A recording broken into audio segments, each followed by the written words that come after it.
A história começa com um sujeito acordando na escuridão total, confuso, sem saber onde estava. A princípio não via nada, mas logo depois notou uma luz fraca surgindo lentamente à sua frente. A luz fica mais forte e ele percebe que vem do que parece ser o interior de uma casca de ovo. Uma parte da casca está quebrada, permitindo que ele veja o exterior. Pela abertura, ele percebe que está numa floresta. Isso só levanta mais perguntas, ainda mais quando ele percebe que não consegue mover o corpo de jeito nenhum. Antes que pudesse pensar muito, uma tela de status surge de repente à sua frente. Ao ler, ele congela em choque, pois afirma claramente que ele é um ovo de dragão. Isso o confunde completamente. Sua janela de status então se abre por completo e uma voz divina anuncia que ela exibe todas as suas habilidades atuais, com valores numéricos para facilitar o entendimento. Ainda confuso, ele tenta falar com a voz divina, exigindo uma explicação para o que diabos está acontecendo. No entanto, a voz divina responde calmamente que não pode explicar nada ainda, pois ele ainda é nível 1. Isso só o irrita mais. Em sua frustração, ele sacode o corpo levemente, o que o faz cair da árvore onde estava. Ele atinge o chão e começa a rolar ladeira abaixo, sem controle, até finalmente chegar a um rio. Enquanto está ali, ele percebe que pode ver seu reflexo na água. Ao olhar de perto, fica chocado ao ver que seu reflexo realmente é um ovo de dragão. Vendo o quão perdido ele está, a voz divina decide dar uma colher de chá e finalmente lhe dá uma explicação adequada de sua situação. Ela explica que ele é, de fato, um ovo de dragão, que neste mundo é classificado como um monstro de rank F. Se sua casca quebrasse completamente, ele morreria instantaneamente. Ou seja, ele já estava correndo um grande risco ao criar aquele pequeno buraco para ver. A voz divina continua, explicando que, embora ovos de dragão estejam no fundo da cadeia alimentar, eles têm o potencial de se tornarem dragões temíveis com o tempo. No entanto, isso só acontece se conseguirem sobreviver tempo suficiente. Como ovos de dragão são considerados uma iguaria popular entre os monstros e obviamente não têm pernas, a única forma de se moverem é rolando. Mesmo depois de ouvir tudo isso, ele ainda não entende completamente o que está acontecendo. Decidindo que ficar parado é muito perigoso, ele começa a rolar a toda velocidade, tentando ir o mais longe possível. Infelizmente, isso só o leva a rolar de um pequeno penhasco. Ele tem caído muito ultimamente. E por causa disso, o sistema anuncia que sua resistência a quedas aumentou do nível 1 para o nível 2. Mesmo assim, a queda ainda reduz seu HP, lembrando-o de que precisa ser mais cuidadoso. Percebendo que está ferido e exausto, ele decide tirar um cochilo para se recuperar. Como esperado, ao acordar, seu HP está completamente restaurado. Isso confirma que dormir recarrega sua barra de vida, o que lhe dá um pequeno alívio neste mundo novo, estranho e perigoso. Depois disso, ele continua rolando por aí, pensando consigo mesmo, se perguntando o que exatamente acontecerá quando ele finalmente chocar. Ele questiona se um dia se transformará em um dragão enorme e será forçado a lutar contra inimigos sem parar só para sobreviver.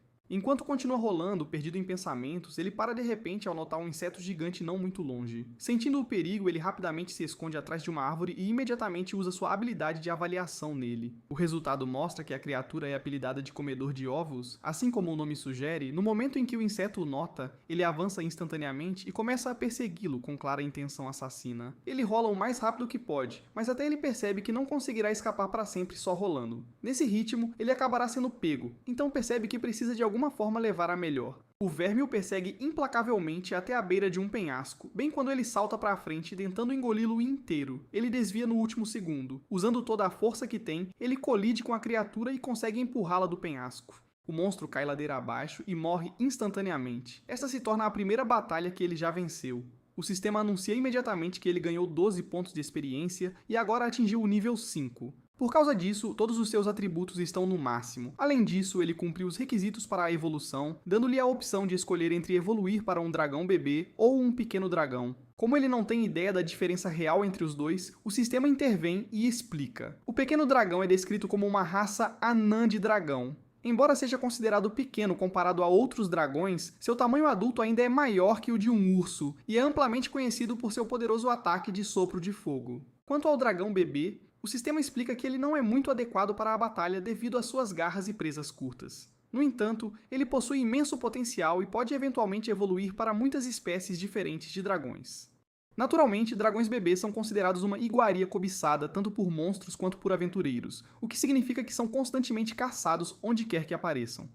Como esperado, ele escolhe o pequeno dragão porque é claramente a opção muito mais segura para a sobrevivência. No entanto, imediatamente após fazer sua escolha, a voz divina o abraça e diz para ele não se limitar. Ela explica que tem altas expectativas para ele e que ele deve sempre mirar o topo. Ouvir isso o deixa confuso. Ele começa a se perguntar se a voz divina só disse aquilo porque ele escolheu o pequeno dragão simplesmente por ser a opção mais segura, em vez de arriscar. Ele se lembra de como o sistema mencionou que o dragão bebê tem grande potencial e pode evoluir para muitas formas diferentes. A partir disso, ele começa a suspeitar que o pequeno dragão talvez não consiga evoluir muito, ou possivelmente não evolua mais depois de certo ponto. Com isso em mente, ele decide ir com o dragão bebê, porque não quer ter arrependimentos de forma alguma. Mesmo que seja arriscado, ele não quer olhar para trás depois e pensar que fez a escolha errada, ou se conteve por medo. O sistema aceita sua decisão e concede seu desejo. E no momento seguinte, seu corpo começa a mudar enquanto ele se transforma em um dragão bebê amarelo, exatamente como pediu. Junto com a evolução, ele ganha um grande número de novas habilidades, e todos os seus atributos anteriores são significativamente aumentados. No entanto, apesar de evoluir, seu HP e MP não se recarregam depois, o que significa que ele ainda está exausto e precisará de um bom descanso antes de se esforçar mais. Quase imediatamente após perceber isso, seu estômago ronca alto de repente, deixando claro que ele precisa comer algo logo. Ele olha para o verme que derrotou antes e, para sua surpresa, agora parece meio delicioso para ele. Ele percebe que, se quiser continuar ficando mais forte, precisa de proteína. E com esse pensamento, seus instintos de dragão entram em ação completamente. Sem hesitar mais, ele devora o verme. Depois de comer, ele se deita e adormece. E quando acorda na manhã seguinte, sente-se energizado e revigorado depois de uma boa noite de sono. Ele vai até o rio para olhar seu reflexo, e é quando reconhece plenamente que foi reencarnado neste mundo. No entanto, o que ele acha estranho é que não tem nenhuma memória de sua vida passada. Ele não consegue se lembrar de quem ele era, que tipo de vida viveu, ou mesmo se era menino ou menina. Enquanto pensa nisso, ele se vira e nota vários vermes escuros atrás dele. Desta vez, em vez de fugir, ele avança direto contra eles. Usando suas novas habilidades, ele elimina a primeira onda em tempo recorde. Enquanto continua derrotando mais deles, ele desbloqueia habilidades adicionais, o que só torna a luta mais fácil e eficiente. Depois de eliminá-los todos, ele começa a sentir fome novamente. No entanto, ele não quer comer os vermes escuros, já que da última vez o gosto era horrível. Então avistou alguns cogumelos por perto e decide experimentar esses. Isso rapidamente se revela uma péssima ideia, porque ele logo percebe que os cogumelos são venenosos. Depois de lidar com as consequências, ele decide firmemente que nunca mais vai comer cogumelos aleatórios. Com essa lição aprendida, ele vai mais fundo na floresta para procurar uma presa de verdade. Como ele realmente não quer continuar sobrevivendo de vermes escuros, ele explora por um tempo até avistar um lobo cinzento por perto. E mesmo sendo maior que ele ainda consegue usar seu sopro de bebê e soco de dragão para derrubá-lo.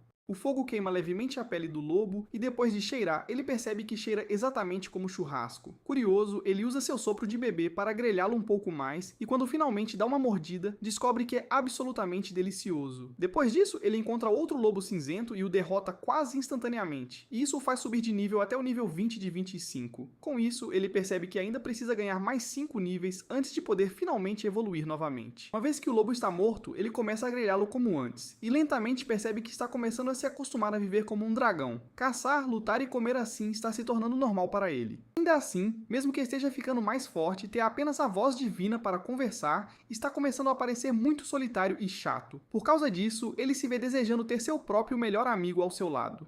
Esse desejo é atendido muito mais rápido do que ele espera, porque não muito depois ele de repente ouve vozes vindo de algum lugar na distância. Ele não consegue entender a língua que estão falando de jeito nenhum. Mas mesmo assim, ele se sente aliviado ao ouvi-las porque sabe que essas vozes pertencem a humanos. Ele rapidamente se esconde atrás de uma árvore próxima e olha com cuidado, avistando um pequeno grupo de aventureiros se aproximando. A princípio, ele pensa em se mostrar e tentar falar com eles, mas então se lembra que é um dragão. Por causa disso, ele se pergunta se eles podem atacá-lo no momento em que o virem. Ainda assim, ele pensa que por ser pequeno, com aparência inofensiva e meio fofo, talvez não o vejam como uma ameaça. Ele até considera que eles poderiam mantê-lo como um animal de estimação. Com esse pensamento esperançoso em mente, ele sai de trás da árvore e fica na frente deles, tentando ao máximo agir de forma fofa e não ameaçadora. Infelizmente, seu plano falha completamente. Os aventureiros não o veem como fofo de jeito nenhum. Em vez disso, só o veem como presa e carne valiosa. Sem hesitar, o líder do grupo o atinge no peito com sua espada. Logo depois, o homem usa magia que entorpece todo o seu corpo e o impossibilita de se mover direito. Ele tenta desesperadamente fugir, mas seu corpo não responde por causa do efeito entorpecente, enquanto ele fica ali, indefeso. Ele observa os aventureiros caminharem lentamente em sua direção, claramente se preparando para matá-lo. Naquele momento ele percebe o quão tolo foi ao acreditar que um dragão poderia ser amigo de humanos. Depois de tudo o que ele suportou e todo o esforço que colocou em evoluir e sobreviver, parece que tudo está prestes a terminar em uma morte sem sentido e inútil. Assim que o líder levanta sua arma e se prepara para dar o golpe final, uma aventureira de repente intervém e o impede. Ela diz que não há necessidade de matar um dragão tão pequeno, fofo e com aparência inocente. Confuso, ele se pergunta por que ainda está vivo. Depois de alguns segundos, ele começa a sentir uma sensação quente se espalhando pelo seu corpo. Quando ele olha para cima, percebe que a aventureira está usando magia de cura nele. Ele rapidamente usa sua habilidade de avaliação e descobre que o nome dela é Miria. Mesmo com o MP baixo, ela ainda escolhe curá-lo. Miria continua falando com ele e depois de um tempo, o sistema anuncia que ele ganhou a habilidade de língua grega, o que lhe permitiria entender a linguagem humana mais claramente se ele a subisse de nível. No entanto, este momento calmo e gentil não dura muito. De repente, gritos altos ecoam de algum lugar à frente. Miria reconhece instantaneamente as vozes como sendo de seus camaradas, e sem pensar, ela tenta avançar para ajudá-los. Antes que ela possa ir, ele agarra o braço dela e desesperadamente sinaliza para ela parar, avisando-a de que o que está à frente é perigoso demais para ela enfrentar sozinha. Mesmo assim, Miria se solta e corre mesmo assim, deixando-o para trás. Ele percebe que não pode simplesmente ficar parado e não fazer nada enquanto a garota que salvou sua vida está em perigo. Reunindo sua coragem, ele se força a se mover e corre atrás dela. Quando ele finalmente chega ao local, seu medo se aprofunda ao ver o monstro que estão enfrentando. É um dragão de rocha, um monstro de rank C. Para piorar as coisas, ele tem 197 GP, o que significa que seria preciso uma quantidade enorme de dano para derrotá-lo. Miria já foi ferida pelo monstro, e quando ele a chama, o dragão de rocha volta sua atenção para ele, encarando a criatura massiva agora focada nele. Ele congela de medo, incapaz de se mover, e se pergunta se é assim que tudo realmente termina. Ele imediatamente corre e se esconde mais fundo nos arbustos, se encolhendo enquanto o medo o domina. Sua mente dispara enquanto ele se pergunta como vai sobreviver a essa situação. No entanto, no momento em que ele cautelosamente espreita dos arbustos e vê Miria caída no chão com apenas 6 de HP restantes, seu medo se transforma em pânico total. Antes que ele possa sequer pensar claramente, uma voz de repente fala com ele, ordenando que ele saia dali. Ela o avisa que se ele confrontar aquele monstro de frente, ele não tem absolutamente nenhuma chance de sobreviver.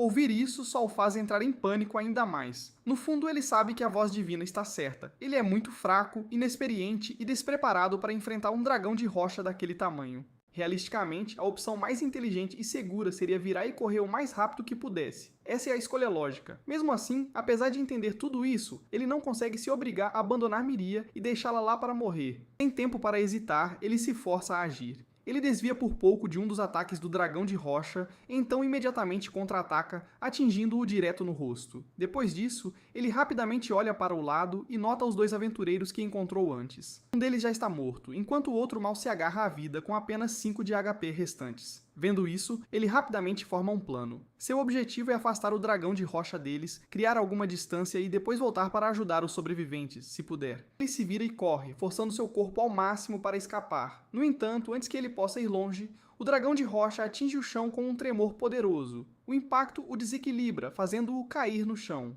Enquanto ele luta para se recuperar, o dragão de rocha avança direto em sua direção, fechando a distância em um instante. O dragão de rocha está se aproximando dele, e bem quando ele salta para atacar, ele reage imediatamente e lança um soco coberto de fogo direto no rosto do dragão de rocha. Atingindo-o de frente, ele acredita que este ataque deveria ter tirado pelo menos metade do HP do dragão. Mas para seu choque, o dragão de rocha de repente começa a se curar, restaurando seu HP completamente como se nada tivesse acontecido. Mesmo assim, ele rapidamente percebe que, enquanto o dragão está ocupado se curando, isso lhe dá a chance perfeita de pegar Miria e escapar da área. No entanto, pouco antes de ele se virar para sair, ele se lembra que o outro aventureiro ainda está vivo por perto. Ele sabe no fundo que não tem força nem tempo para salvar os dois. Então, depois de lutar com a decisão, ele faz a dolorosa escolha de deixar o aventureiro para trás para morrer e focar em salvar Miria. Ele levanta Miria e a carrega para dentro da floresta, correndo o mais rápido que pode. Mas então ele de repente para quando percebe que pode sentir o cheiro de lobos cinzentos por perto. Seu olfato nunca o falha, e momentos depois, uma matilha completa de lobos cinzentos começa a persegui-lo enquanto Miria está em suas costas. Ele corre com tudo o que tem até que os lobos o cercam completamente, deixando-o sem caminho para escapar. Poucos minutos depois, Miria abre brevemente os olhos e o vê lutando e matando vários lobos cinzentos sozinho, usando apenas suas patas e até mesmo seus dentes, antes que ela desmaie novamente. Depois que cada lobo cinzento é derrotado, ele continua carregando Miria pela floresta mais uma vez. Eventualmente, ele avistou uma pequena vila humana à distância, então ele começa a gritar alto por ajuda, esperando que os humanos venham em seu auxílio. Mas como ele esperava, os humanos o veem como nada mais do que carne de monstro perigosa. Então um deles o esfaqueia com uma lança, e os outros apontam suas armas para ele. Ele tenta desesperadamente explicar que não quer fazer mal a eles, e que está apenas tentando salvar Miria, mas os humanos não entendem uma única palavra que ele diz. Depois de um tempo, ele entende que discutir é inútil, então ele gentilmente coloca Miria no chão para que os humanos cuidem dela e então rapidamente foge antes que eles possam atacá-lo novamente. Assim que ele parte, os humanos imediatamente começam a tratar os ferimentos de Miria, e ele se sente aliviado sabendo que ela está finalmente segura. Enquanto se afasta, ele percebe que humanos e dragões talvez nunca consigam realmente se tornar amigos. Então ele silenciosamente retorna para sua casa no fundo da floresta. No dia seguinte, Miria acorda deitada em uma cama e vê uma garota chamada Mariel a encarando. Mariel explica que Miria estava gravemente ferida e foi trazida para sua casa para ser tratada adequadamente. Ela então informa Miria que ela esteve inconsciente por 2 dias inteiros. Miria escuta enquanto se deita novamente, mas não consegue parar de se perguntar quem a carregou para fora da floresta e para a vila. A princípio, ela acredita que foram seus camaradas, Grants e Daz. Então ela pergunta a Marielle onde eles estão. Marielle então lhe diz que Grants está morto e que seu corpo foi encontrado na floresta.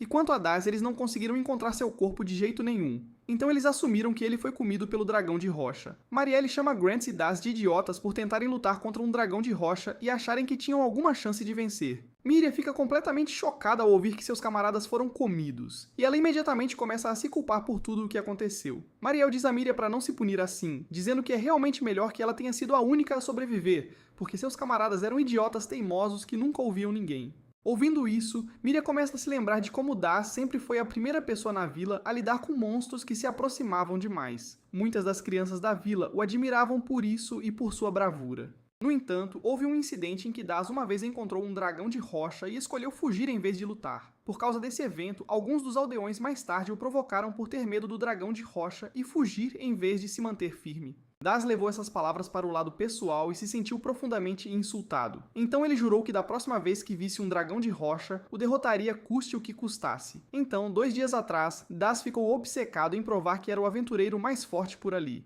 Ele até mentiu, e alegou que Mariel havia lhe dado permissão para caçar um dragão de rocha. Miria tentou ao máximo avisá-lo e dizer que era perigoso demais, mas Daz deixou seu orgulho controlá-lo e se recusou a recuar. Ele insistiu em ir atrás do dragão de pedra e até conseguiu pressionar e fazer Miraya se sentir culpada para ir junto. É por isso que Mariel chama Dawes de tolo, dizendo que seu orgulho o cegou e acabou custando-lhe a vida. Apesar de tudo, Marielle ainda se surpreende que Miria tenha sobrevivido e escapado sem ferimentos graves. Miria então diz que alguém deve tê-la tirado da floresta, mas Marielle a interrompe, dizendo que é impossível. Ela explica que nenhum aventureiro arriscaria a vida para salvar um ferido qualquer de um monstro tão letal quanto um dragão de pedra. Mesmo assim, Mariel insiste que se lembra claramente de alguém a levando de volta para a vila.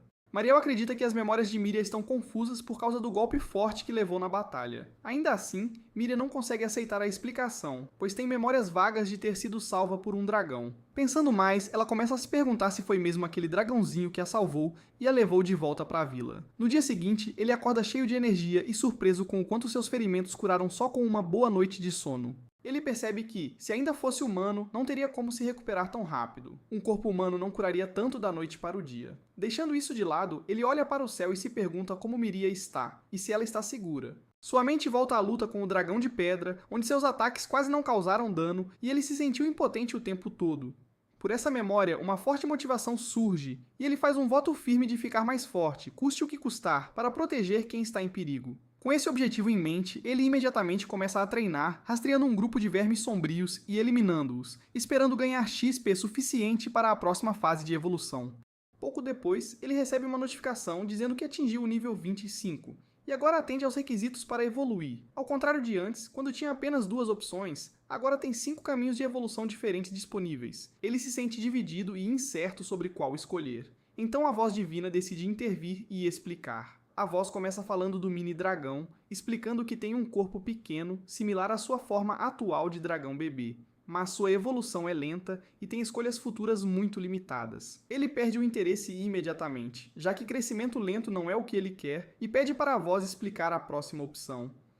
A voz divina passa por cada escolha de evolução uma a uma, explicando-as em detalhes. Mas o que mais chama sua atenção é o Jovem Dragão da Peste. O Jovem Dragão da Peste é descrito como a primeira fase de um dragão maligno que espalha desgraça por onde passa. Suas vantagens incluem alta inteligência e a habilidade de transformação humana, permitindo-lhe virar humano e visitar vilas livremente. A princípio, ele rejeita a ideia assim que ouve que é cria de um dragão maligno. No entanto, depois de pensar um pouco, ele de repente percebe que a voz mencionou transformação humana. Seu rosto esquenta ao imaginar poder virar humano e andar pelas vilas quando quiser. Mesmo assim, ele sabe que escolher essa evolução significaria se tornar um dragão maligno portador de pragas. Então ele se vê preso e incapaz de decidir, ciente de que uma escolha errada poderia arruinar tudo. Ele sabe que virar um jovem dragão da peste parece uma péssima ideia em todos os sentidos, mas está preocupado com Miria. Além disso, ele ainda quer muito a habilidade de transformação humana.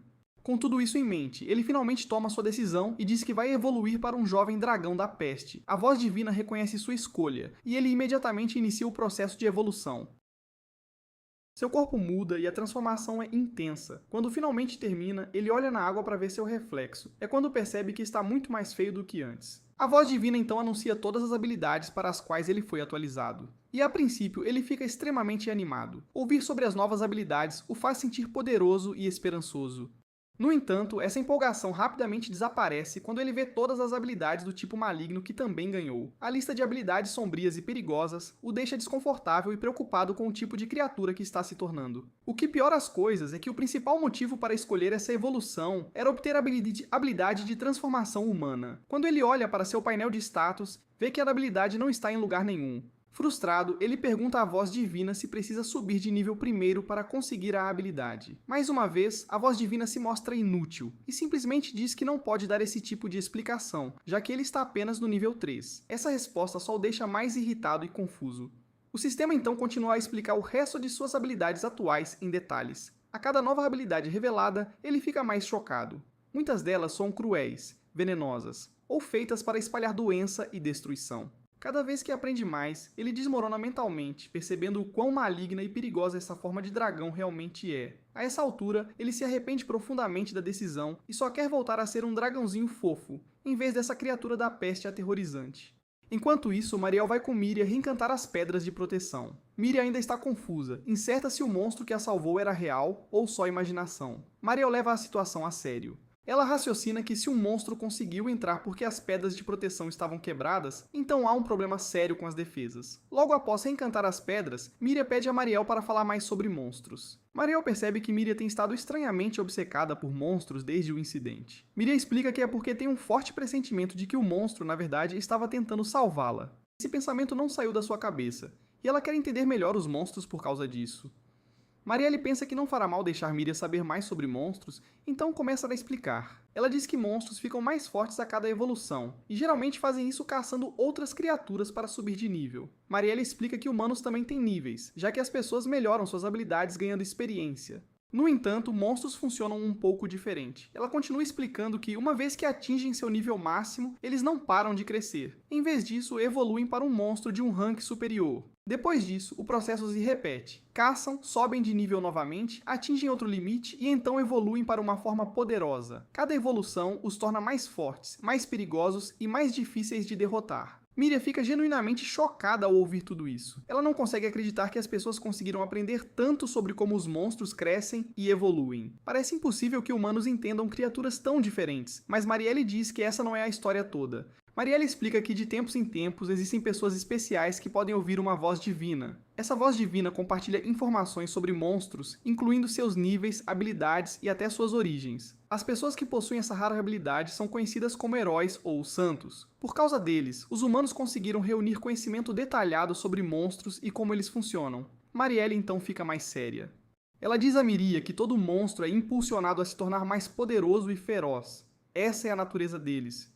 Por causa disso, mesmo que um monstro realmente tenha salvado a vida de Miria antes, da próxima vez que cruzarem caminhos, esse mesmo monstro pode ter evoluído para algo muito mais perigoso. Nesse caso, ele muito provavelmente a atacaria em vez de ajudá-la. Finalmente, Marielle avisa Miriam para não ter uma ideia errada sobre monstros. Ela explica que monstros são apenas encarnações de puro instinto de luta. Eles existem para ficar mais fortes através da batalha e do conflito. Por isso, monstros e humanos nunca foram feitos para coexistir. Depois de dizer isso, Marielle se vira e vai embora, deixando Miriam sozinha com muito o que pensar. Enquanto isso, ele ainda está determinado a subir de nível para finalmente alcançar a transformação humana e poder ver Miriam novamente. Ele espera encontrar monstros fracos para subir de nível rapidamente e se aproximar desse objetivo. Mas depois de se mover por um tempo, ele percebe que está um pouco difícil para ele se mover. Ao olhar para cima, ele vê que está preso numa teia gigante, e um monstro-aranha gigante acaba de pousar atrás dele com um baque forte. Ele imediatamente olha os atributos da aranha e vê que são muito altos para ele lidar no seu nível atual, então percebe que provavelmente não consegue vencê-la em seu estado atual. A aranha ataca primeiro, e ele reage atingindo-a com seu ataque de bafo de bebê. O ataque claramente causa muito dano, mas ao verificar a tela de atributos da aranha, ele nota que o HP dela quase não diminuiu. Determinado a tentar outra coisa, ele decide usar alguns dos ataques de paralisia do dragão da peste. Ele lança uma grande saraivada desses ataques, esperando enfraquecê-la ou desacelerá-la. Mesmo depois de tudo isso, a aranha ainda tem mais da metade do HP restante, o que o faz perceber que força bruta sozinha não vai funcionar. Vendo a força da aranha e o pouco impacto de seus ataques, ele pensa que sua melhor aposta é sair dali correndo antes que seja tarde demais. Ele foge o mais rápido que pode, mas antes que ele perceba, a aranha está bem atrás dele, movendo-se muito mais rápido do que esperava. Ele tenta usar sua habilidade de voo para escapar, mas imediatamente percebe que seu nível ainda é muito baixo para decolar corretamente. Então ele não tem escolha a não ser continuar rolando e desviando enquanto avança. Ele continua rolando e manobrando até avistar um penhasco próximo. Apesar de saber que sua habilidade de voo ainda é pouco confiável no seu nível atual, ele decide arriscar e abrir as asas no último segundo. Fazendo isso, ele consegue planar em segurança para o outro lado do penhasco. Assim que aterrissa, solta uma pequena comemoração, sentindo alívio e realização por ter conseguido escapar da aranha desta vez sem se machucar. No entanto, assim que ele está prestes a sair, nota algo alarmante. A aranha usou suas teias para criar uma ponte sobre o abismo e está vindo em sua direção. Ele congela por um momento, percebendo que essa luta está longe de terminar. Ele então continua rolando o mais rápido possível, desviando de obstáculos e tentando colocar o máximo de distância entre ele e a aranha. No caminho, ele encontra vários outros monstros e a cada vez os derrota sem muitos problemas. Ele continua se movendo e lutando, acumulando experiência gradualmente a cada encontro. Depois de um tempo fazendo isso, a voz divina de repente anuncia que ele passou do nível 3 para o nível 8. Ao ouvir isso, ele percebe que talvez tenha uma chance de vencer a aranha agora, se jogar suas cartas certo. Assim que ele se prepara para lutar novamente, a aranha libera uma nuvem de gás venenoso. O ataque repentino o faz pular nas árvores para evitá-lo. Enquanto está lá em cima, ele se lembra que é resistente a veneno, então o gás não o afetaria. Ele também percebe que a aranha não sabe disso, o que lhe dá a oportunidade de usar o gás a seu favor. Ele cai da árvore de um jeito que faz parecer que foi morto pelo gás. Quando a aranha se aproxima para se banquetear com ele aproveita a chance. No ar, ele atinge a aranha com seu bafo de bebê e depois a joga no chão, derrotando-a de uma vez por todas. A experiência de derrotar um monstro tão poderoso faz seu nível saltar de 8 para 14, e ele se sente incrivelmente animado. Mesmo com essa subida de nível significativa, no entanto, ele ainda não consegue a habilidade de transformação humana. Isso o faz começar a se perguntar se há alguma outra condição que ele precisa cumprir antes de obtê-la. No caminho de volta, ele avista uma caverna próxima que parece bem legal. Vendo que não há ninguém dentro, ele decide torná-la sua caverna pessoal. Mais tarde, ele faz seu jantar lá dentro, e depois de comer, senta e reflete. Ele se pergunta se algum dia conseguirá coexistir com humanos, mas rapidamente percebe que é improvável por causa de sua aparência assustadora em sua forma atual de dragão da peste. O que piora ainda mais é que ele ainda não ganhou a habilidade de transformação humana, o que o faz começar a se arrepender silenciosamente de ter escolhido essa forma. Enquanto isso, em um restaurante local, Miriam está em choque porque acabou de ouvir um velho afirmar que viu Dolls mais cedo. Segundo ele, estava pescando perto da floresta quando viu Dolls andando mais fundo na mata até desaparecer de vista. Todos sabem que o velho é um bêbado, então a maioria assume que ele está imaginando coisas, ou não sabe o que está falando. No entanto, o velho insiste que viu Dolls claramente. Miriam imediatamente corre para contar a Marielle o que ouviu e pede permissão para procurar na floresta. Marielle a repreende, explicando que não há como Dolls ainda estar vivo, porque se estivesse já teria voltado para a vila. Vendo o quanto isso afetou Miriam, Marielle a tranquiliza, dizendo que pedirá à guilda para investigar a situação e ver o que pode ser feito. Miriam fica grata por ouvir isso. Sentindo um pequeno alívio, no dia seguinte, ele acorda energizado e mais determinado do que nunca a alcançar a transformação humana. No entanto, ele nota uma gosma estranha no chão por perto.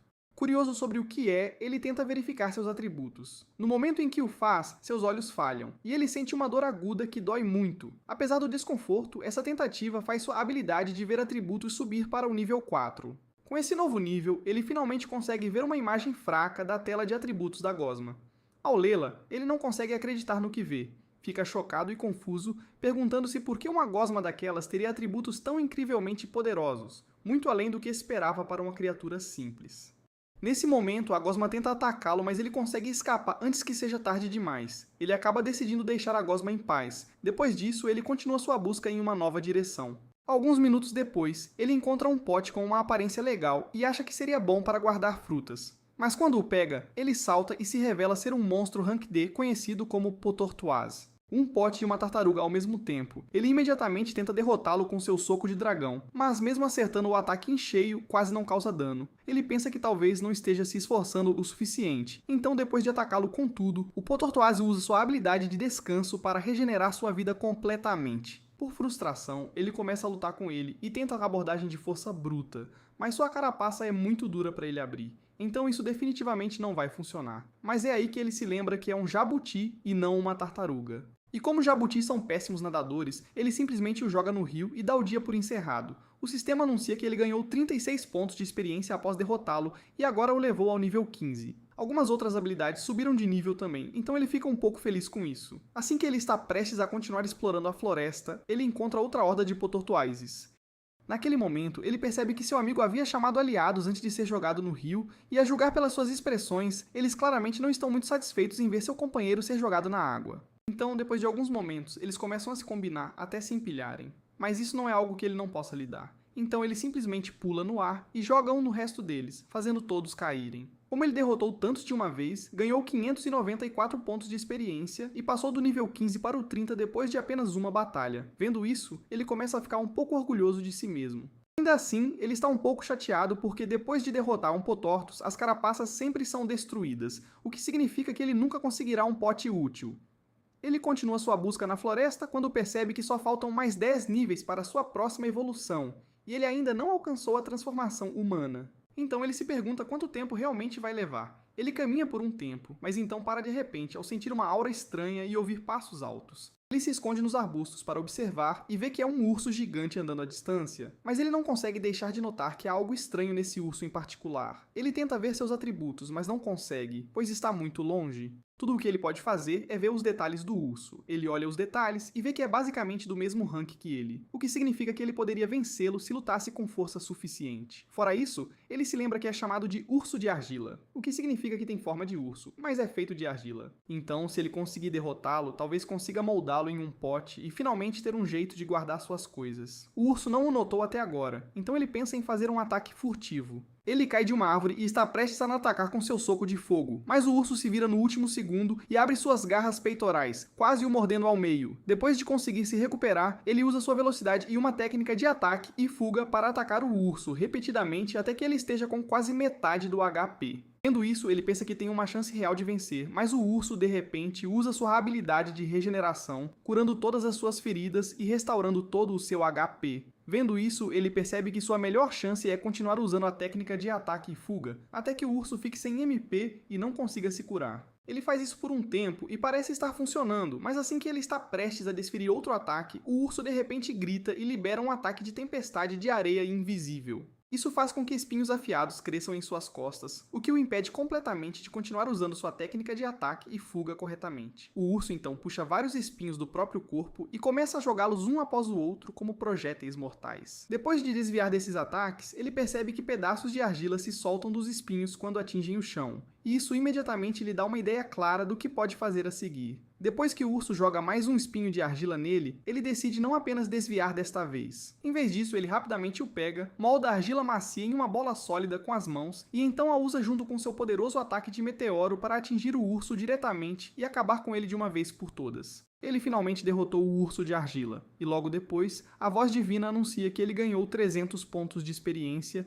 e subiu do nível 30 até o nível 33. Além disso, ele agora tem acesso total à argila. Então ele volta para casa e começa a preparar um pote com cuidado, usando a argila que coletou na luta. Enquanto o pote de argila cozinha e toma forma, ele decide se aventurar de volta à floresta para procurar algo para comer. Depois de passar um bom tempo explorando a área, ele encontra várias plantas estranhas, selvagens e desconhecidas que nem sabia que existiam, o que o deixa curioso e cauteloso. Enquanto isso, Miriam se aventura mais fundo na floresta, apesar de Mariel ter avisado para não ir lá de jeito nenhum. Miriam permanece extremamente determinada a procurar, pois se houver uma pequena chance de Daz estar vivo, ela não pode simplesmente ficar parada sem fazer nada enquanto ele sofre ou está em perigo. Ela não tem certeza se o boato que o velho lhe contou sobre ter visto Daz é realmente verdade. Mas mesmo com essa dúvida, ela sabe que ainda precisa tentar procurá-lo por conta própria. Enquanto continua andando, ela encontra um verme escuro, mas rapidamente se defende e o afasta usando um forte ataque de fogo. Ela lembra a si mesma que, enquanto mantiver a calma e o foco, conseguirá atravessar a floresta enquanto ele está ocupado aprendendo sobre as diferentes espécies de frutas e vegetais e ficando bastante fascinado por elas. Miriam ainda está lá fora se aventurando pela floresta em busca de Daz. A cada passo que dá mais fundo na floresta, ela sente mais e mais medo, e seu coração começa a bater mais rápido. Ao chegar a um certo ponto, ela finalmente decide que apenas dará uma olhada rápida nos arredores de sua vila antes de voltar para casa, dizendo a si mesma para não ir além. Mais tarde naquela noite, ele chega em casa e se sente feliz ao ver que sua tigela está finalmente pronta. Ele a usa com os vegetais e a carne que coletou mais cedo, e depois de terminar de preparar a refeição, ele prova. Ele imediatamente diz que é a melhor coisa que já comeu na vida. No entanto, a tigela que fez é um pouco difícil de beber e vaza um pouco. Então, ele decide que fará uma melhor e mais confortável amanhã.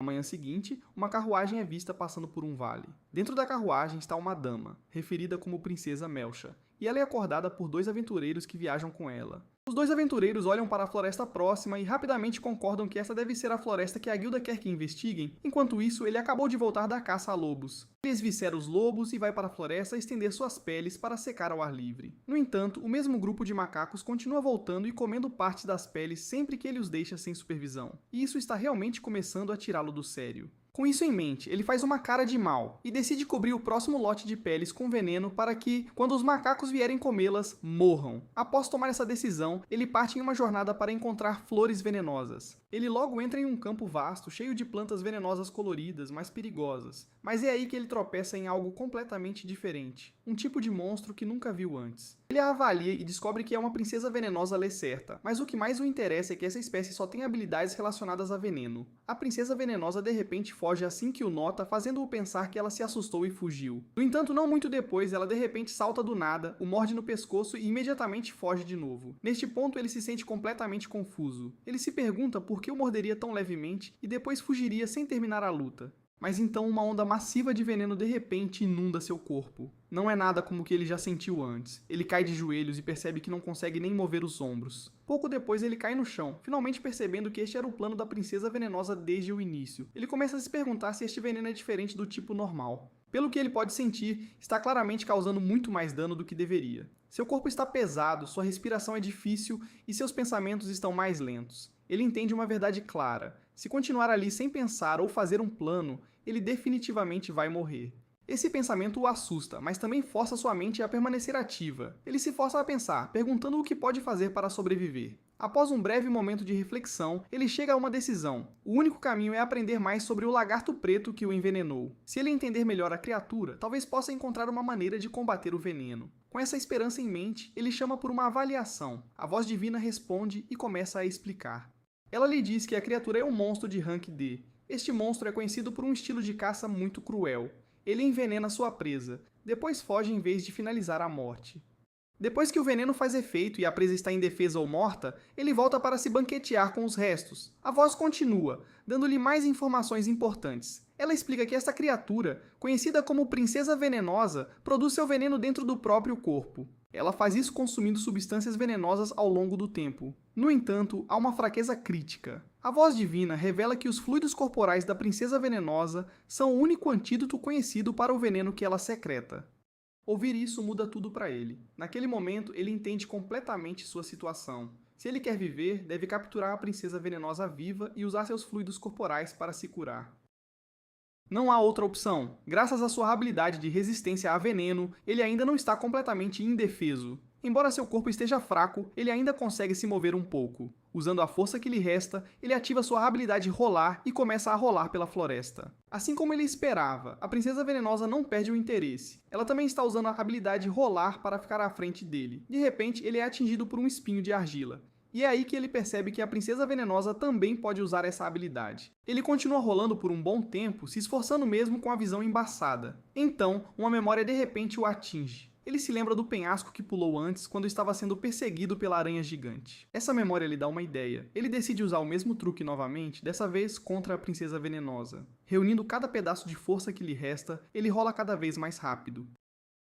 No último segundo, ele se vira e empurra a Princesa Venenosa do penhasco. Enquanto ela começa a cair, um alívio passa por sua mente, mas esse alívio instantaneamente se transforma em pânico. Ele lembra que os fluidos corporais dela são o que ele precisa para sobreviver. Se ela morrer da queda, ele terá selado seu próprio destino. Sem hesitar, ele pula do penhasco atrás dela. No ar, o veneno surge em seu corpo novamente, atingindo-o mais forte do que antes. Sua força diminui rapidamente, e seus membros parecem que podem parar de funcionar a qualquer momento. Ainda assim, ele se recusa a desistir. Convocando o último de seu poder, ele usa a força de sua habilidade Sopro de Bebê. A explosão os empurra para cima com força suficiente. Eles mal conseguem voltar para a terra firme. No momento em que aterrissam, seu corpo finalmente cede. O veneno já causou sérios danos, e ele não consegue mais permanecer consciente. Ele cai no chão, enquanto a Princesa Venenosa acaba deitada em seu peito. Longe da floresta, Miria é mostrada voltando para sua vila. Ela passou mais um longo dia procurando por Das, chamando seu nome e verificando todos os lugares que consegue pensar. Mais uma vez, ela não encontra nada. De repente, Miria ouve a voz de Mariel chamando à distância. Ela não quer que Mariel descubra que ela estava se esgueirando pela floresta novamente. Se Mariel descobrir, ela definitivamente a repreenderá por isso. Agindo rapidamente, Miria sai correndo da floresta e caminha em direção à voz. Quando ela alcança Marielle, ela faz uma cara calma e a cumprimenta como se nada estivesse errado.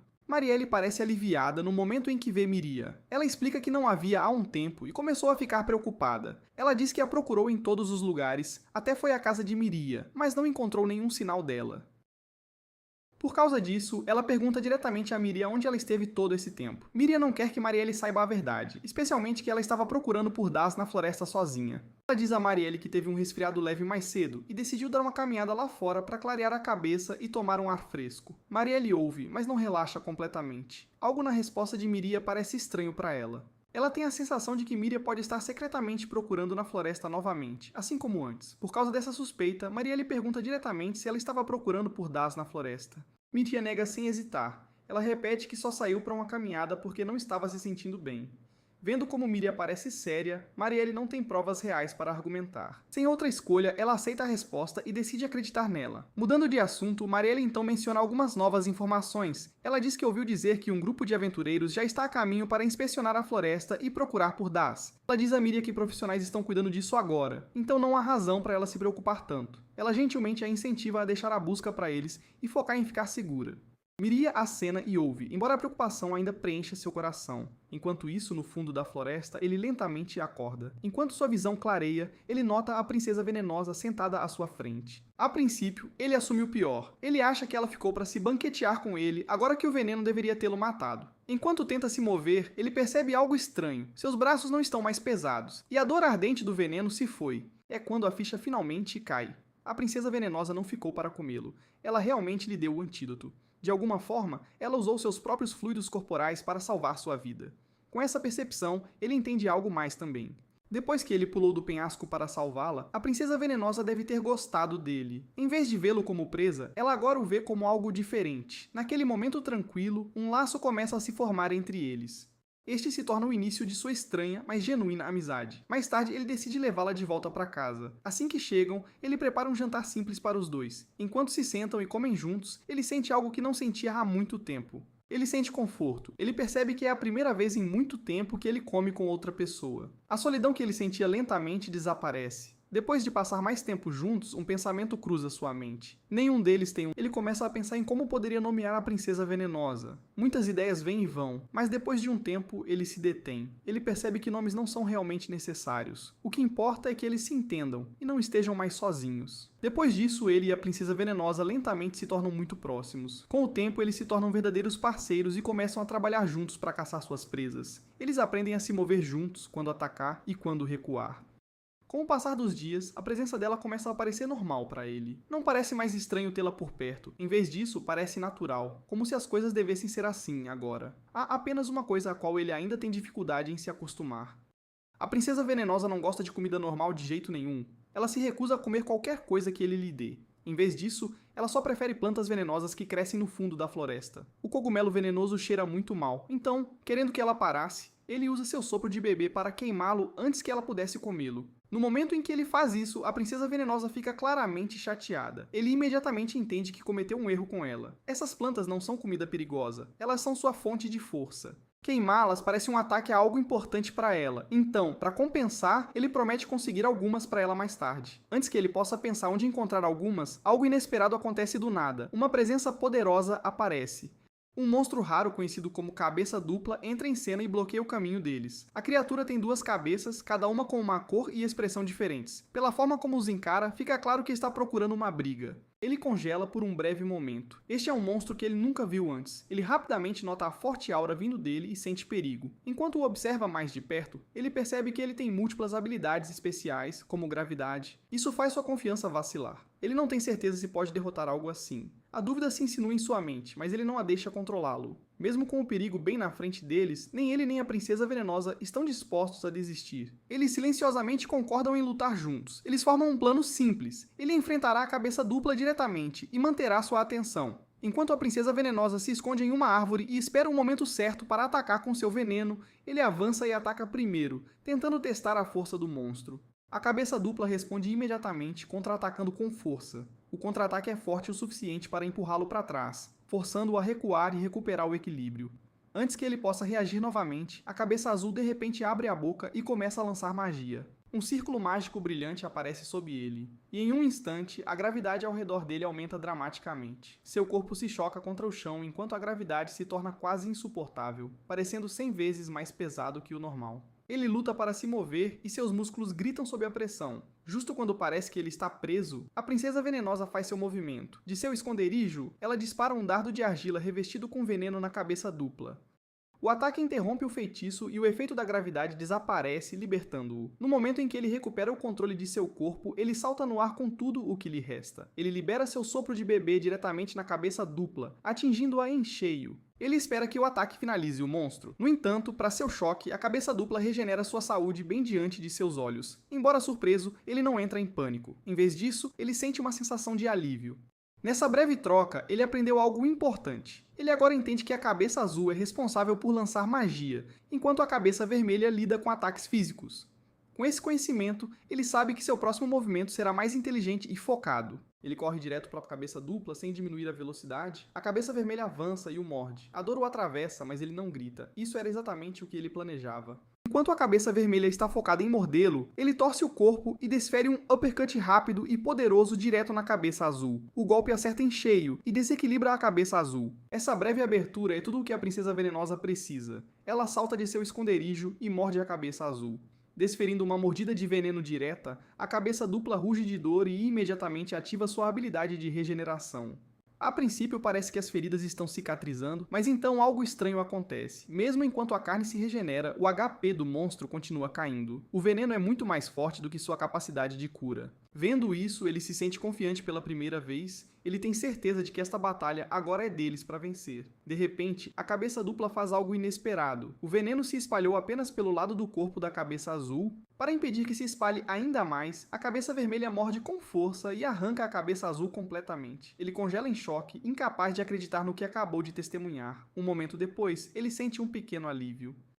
Com a Cabeça Azul arrancada, o monstro não pode mais usar magia. Esse alívio não dura muito. Acontece que sacrificar uma de suas cabeças faz parte das habilidades especiais da Cabeça Dupla. A cabeça azul, mesmo tendo sido arrancada, ainda está viva. Ela atinge o chão e imediatamente começa a se mover sozinha. Sem perder tempo, ela se vira e começa a perseguir a princesa venenosa. Ele tenta correr atrás dela, mas a cabeça vermelha bloqueia seu caminho. Ele é forçado a ficar e lutar. Com a magia fora de jogo, a batalha se torna um teste de pura força e técnica. A cabeça vermelha ataca ferozmente, balançando e mordendo com tudo o que tem. Ele responde com movimentos firmes e contra-ataques precisos, recusando-se a recuar. A luta não dura muito. Usando sua experiência e tempo, ele encontra uma abertura e libera sua técnica de quebra-nozes. O ataque acerta perfeitamente e acaba com a vida da cabeça vermelha de uma vez por todas.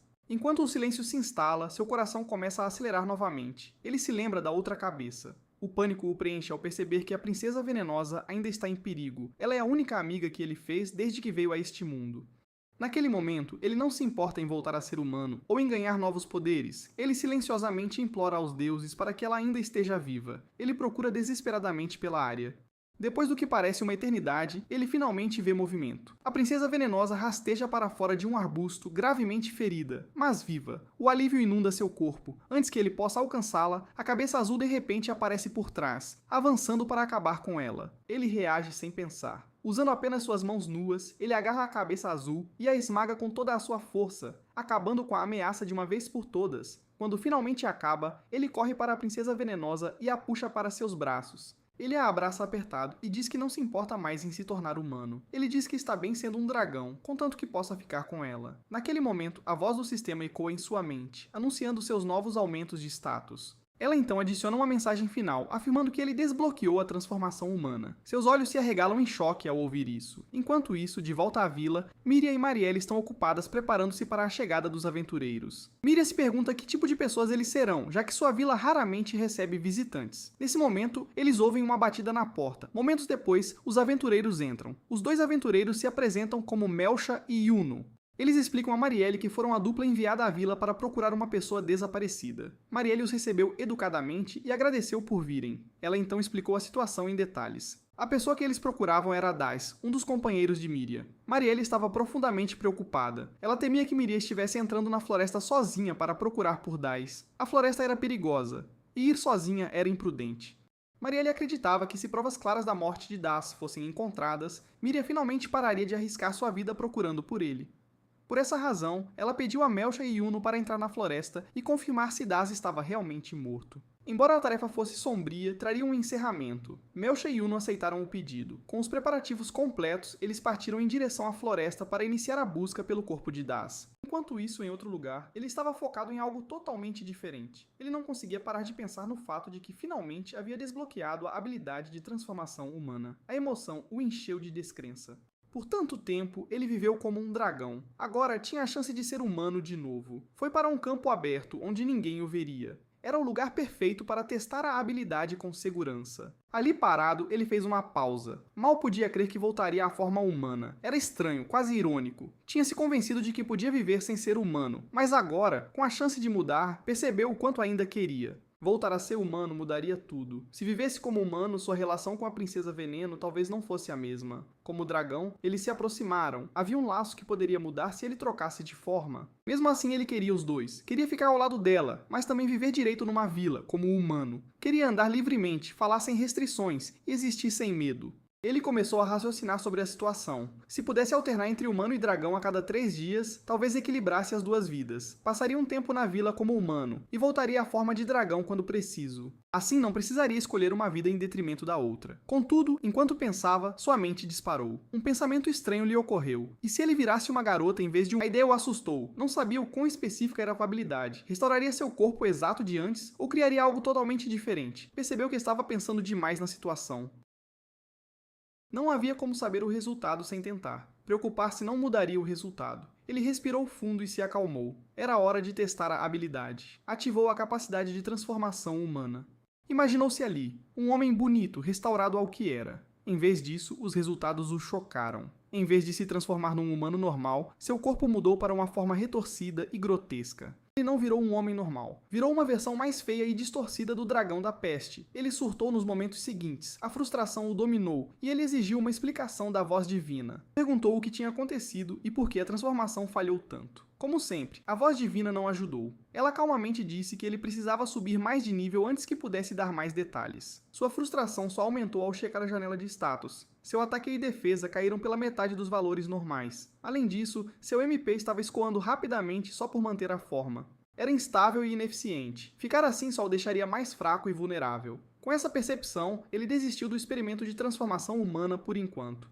Não adiantava manter uma forma que o enfraquecia. Ele imediatamente voltou à sua forma original de dragão. Enquanto isso, Melcha e Uno continuavam a busca por Das. Durante a exploração, encontraram um monstro-aranha no fundo da floresta, mas os dois aventureiros trabalharam juntos com eficiência e o derrotaram sem muito problema. Apesar dos esforços, ainda não tinham encontrado nenhum rastro de Das. Ao anoitecer, o cansaço bateu, a floresta ficou mais escura e perigosa. Pensaram em encerrar a busca por hoje e voltar à vila. Contudo, quando estavam prestes a voltar, descobriram algo incomum. Escondida entre as árvores havia uma caverna. Na entrada, duas pequenas estátuas de dragão. Yuno presumiu que eram decorações de adoradores de dragões. Parecia a explicação mais óbvia.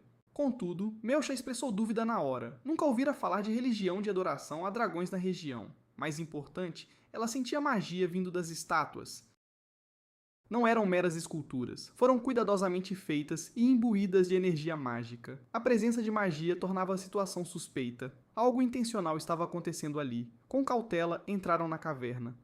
O que encontraram os surpreendeu. O interior não parecia um covil de monstro selvagem. Em vez disso, era limpo e organizado. Quase parecia confortável. As paredes eram reforçadas em certas áreas com luzes. E havia sinais de arranjo intencional. Após observar o local por um tempo, presumiram que poderia ser um esconderijo de ladrões ou contrabandistas, pois não parecia natural. Poucos momentos depois, encontraram a Princesa Veneno. Ela apareceu silenciosamente diante deles. Em vez de atacar, apenas sibilou em aviso, mas não avançou. Após um breve impasse, ela se virou e se afastou, indo mais fundo na caverna. Melcha reconheceu a espécie na hora. A Princesa Veneno era conhecida por ser extremamente perigosa. Mesmo uma única mordida poderia ser fatal. Ela aconselhou que partissem imediatamente. O que quer que estivesse acontecendo ali ia além de uma simples missão de busca. Fora da caverna, ele já havia notado a presença da garota. De longe, ele viu Melcha e Yuno entrarem. A empolgação o invadiu. Seria a segunda vez que interagia com humanos desde sua reencarnação. Apesar do que houve antes com a transformação falha, ele ainda sentia curiosidade e esperança. Talvez dessa vez as coisas dessem certo e ele pudesse criar uma conexão. Com esse pensamento, ativou a habilidade de transformação de novo e se aproximou da entrada da caverna para cumprimentá-las. Assim que Melcha e Yuno o viram, a reação delas foi imediata. Não viram uma figura amigável, monstro. Sua aparência grotesca não deixava margem para engano. Sem hesitar, elas atacaram. Pego de surpresa, ele mal teve tempo de reagir. Seus golpes foram rápidos e precisos, após o que elas recuaram e saíram da caverna o mais rápido possível. Depois de correrem o suficiente para longe da caverna, Yuno diminuiu o passo e se virou para Melcha. Ela perguntou qual seria o próximo passo. Deveriam voltar à vila e relatar o que viram? Melcha balançou a cabeça. Não tinham descobertas claras, nenhuma prova sobre Das, nem explicação sólida para o que havia naquela caverna. Relatar agora só levantaria mais perguntas. Yuno entendeu o que aquilo significava. Melcha sugeria que contatassem o resto da equipe, se algo poderoso estivesse escondido naquela caverna. Ela disse a Yuno que deveriam sair da floresta imediatamente e se reagrupar com a equipe antes de tomar mais decisões. No dia seguinte, ele acordou em sua caverna, sentindo-se revigorado. Após uma noite inteira de descanso, sua energia voltou. A frustração da transformação humana falha diminuiu. Por enquanto, decidiu focar em assuntos mais práticos. Foi até seu estoque de comida e olhou as pilhas de carne seca que preparara. A carne de sol era para durar semanas, mas os macacos da floresta criaram o hábito de entrar e roubá-la. Ele os espantou várias vezes, mas eles sempre voltavam. Enquanto olhava a carne, uma ideia surgiu em sua mente. Ele se aproximou da Princesa Veneno e pediu educadamente sua ajuda. Ele pediu que ela criasse um veneno inodoro e insípido. Seu plano era simples. Cobriria a carne seca com o veneno. Quando os macacos viessem roubar, comeriam e morreriam. Isso finalmente resolveria o problema. A Princesa Veneno concordou sem hesitar. Ela preparou o veneno com cuidado, garantindo que não tivesse cheiro nem sabor perceptíveis. Assim que pronto, ele o aplicou uniformemente em vários pedaços de carne seca e os deixou à vista. Então ele esperou. A floresta permaneceu quieta por um tempo. Os macacos não apareceram de imediato. Ele ficou escondido e paciente. Eventualmente, o farfalhar familiar dos galhos sinalizou a chegada deles. Como esperado, um grupo de macacos se esgueirou para a entrada da caverna. Em instantes, o veneno começou a fazer efeito. Os macacos começaram a enfraquecer. Outros caíram no chão. Estava funcionando. Foi então que ele agiu. Ele atacou e ativou sua habilidade de ataque, atingindo os macacos restantes antes que pudessem escapar. Contudo, logo percebeu que os subestimara. Mesmo enfraquecidos, eram mais resistentes do que pensava. Alguns tentaram cercá-lo e atacar juntos. Ainda assim, não era um páreo para a coordenação entre ele e a Princesa Veneno. Ela golpeou com precisão, usando seus espinhos de argila para enfraquecê-los ainda mais. Ele seguiu com ataques diretos, empurrando-os para trás. Quando a luta parecia terminar, um dos macacos soltou um grito alto e estridente. O som ecoou pela floresta. O chão começou a tremer levemente. Passos pesados se aproximavam à distância. Um gorila enorme surgiu da floresta. Seu tamanho por si só era intimidador. Ele o superava em altura e irradiava força. Este era claramente o líder do grupo. Por um breve momento, sentiu um lampejo de desconforto. A criatura era muito maior do que qualquer coisa que ele já enfrentara. Contudo, em vez de reagir cegamente, abriu sua janela de status e examinou as estatísticas do gorila com cuidado. Após compará-las às suas, notou algo surpreendente. Estatística por estatística eram quase iguais. Ele então olhou mais de perto o status do macaco gigante e notou algo alarmante. A criatura possuía uma habilidade especial que aumentava as estatísticas de seus subordinados. No momento em que ativou essa habilidade, os macacos restantes mudaram, sua força aumentou várias vezes e a velocidade subiu drasticamente. O que eram oponentes controláveis de repente se tornou esmagador. Ele e a Princesa Veneno foram rapidamente empurrados para trás. Os macacos aprimorados atacaram em ondas coordenadas, com cada golpe carregando mais força do que antes. A situação virou contra eles num instante. Ele chamou o sistema com urgência por informações. A voz divina disse que este monstro não era um gorila. Era uma forma evoluída de orangotango, classificado como monstro de rank D+. Isso explicava sua inteligência e liderança. Por um momento, ele acreditou que era o fim. Com os macacos aprimorados e um líder poderoso, suas chances pareciam mínimas. Mas então ele se lembrou de algo que vira antes na janela de status da criatura. O orangotango gigante possuía uma habilidade de comunicação telepática. Isso lhe deu uma ideia. Ele rapidamente agarrou um dos macacos e o conteve, usando-o como refém. Então ele se concentrou e tentou se comunicar telepaticamente com o orangotango. Ele disse que não queria um conflito desnecessário. Explicou que ele e a Princesa Veneno só defendiam seu território e não desejavam guerra. Sugeriu que ambos recuassem e terminassem a luta em paz. A voz do orangotango ecoou diretamente em sua mente. Disse que deixá-los ir era impossível. Já haviam provado ser perigosos demais. Se pudessem viver, seriam uma ameaça ao clã. Era melhor eliminá-los agora, custe o que custar. Ouvindo essa resposta, ele entendeu que não haveria negociação. O único caminho restante era a batalha. Ele então propôs um orangotango valorizava o orgulho e as tradições de seu clã. Um duelo era considerado sagrado entre eles. Após uma breve pausa, o orangotango aceitou o desafio, os macacos ao redor recuaram imediatamente. Segundo o costume deles, ninguém podia interferir num duelo sagrado. Nosso herói sentiu alívio. Ele havia transformado com sucesso uma luta de grupo caótica numa batalha justa, 1 contra 1. O duelo começou logo depois. A princípio parecia que ele recuava constantemente, para um olho destreinado. Parecia que estava fugindo. Na verdade, ele estava atraindo o orangotango para se expor demais. Cada vez que o orangotango avançava, ele desviava e desferia contra-ataques precisos. Vários desses golpes causaram mais dano do que ele previra. Aos poucos, a maré virou. Ele ganhou a vantagem. Os movimentos do orangotango diminuíram um pouco devido ao dano acumulado. Contudo, a luta estava longe de terminar. De repente, o orangotango tomou uma decisão drástica. Ele gastou todos os seus pontos de atributo disponíveis em agilidade. Num instante, sua velocidade aumentou drasticamente. Seus movimentos ficaram quase impossíveis de rastrear. O ímpeto da batalha inverteu-se novamente. Agora era ele quem estava sendo dominado, percebendo que não conseguia acompanhar. Ele fez a mesma escolha. Ele também despejou todos os seus pontos de atributo restantes em agilidade. Assim, com ambos os lutadores agora focados inteiramente na velocidade, o duelo se transformou numa troca brutal de golpes diretos. Eles trocaram socos pesados. Cada golpe atingiu com força total. O som do impacto ecoou pela clareira. Seus corpos começaram a mostrar sinais claros de dano. Após várias outras trocas, ficou claro que qualquer um deles poderia desabar a qualquer momento. Nosso herói entendeu que estava chegando ao seu limite. Se a luta continuasse muito mais, ele poderia perder. Ele decidiu encerrar com um ataque final. Enquanto o orangotango desferia outro soco poderoso, ele ativou uma técnica especial. Era um contra-ataque de dragão, feito para redirecionar a força do oponente, enquanto desferia um golpe decisivo próprio. Ele o cronometrou perfeitamente e acertou seu soco em cheio no rosto do orangotango.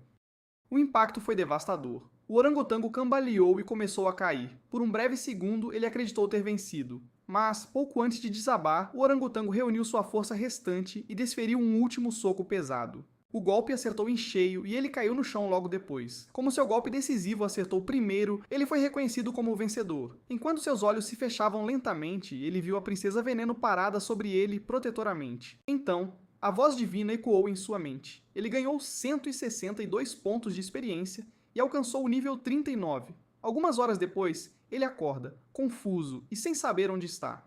Para sua surpresa, ele se encontra de volta dentro da caverna. Após alguns momentos para organizar os pensamentos, ele refaz suas memórias e lembra que derrotou com sucesso o orangotango gigante. Perceber que realmente venceu a luta o enche de empolgação, a julgar pela expressão satisfeita no rosto da Princesa Veneno. Ele presume que ela deve tê-lo carregado de volta para a caverna. Ele celebra a vitória com ela brevemente, aliviado que tudo deu certo no final. Contudo, ao olhar para o lado, ele se assusta ao ver o mesmo grupo de macacos que serviram como subordinados do orangotango gigante. Seu primeiro instinto é presumir que vieram vingar seu líder caído, mas em vez de hostilidade, eles começam a torcer por ele com entusiasmo. O comportamento deles faz parecer que agora o reconhecem como seu novo chefe. Curioso, ele verifica sua tela de status e descobre que ganhou o título de chefe do clã. Disso, ele conclui que, ao derrotar o antigo líder, herdou automaticamente a posição. A Princesa Veneno imediatamente fica hostil aos macacos, mas ele rapidamente a manda se acalmar, explicando que esse desenvolvimento poderia ser benéfico. Ele argumenta que podem usar os macacos como faz-tudo para várias tarefas e trabalhos braçais, liberando-os de fazer tudo sozinhos. Enquanto ele continua interagindo com os macacos, a Princesa Veneno fica cada vez mais ciumenta.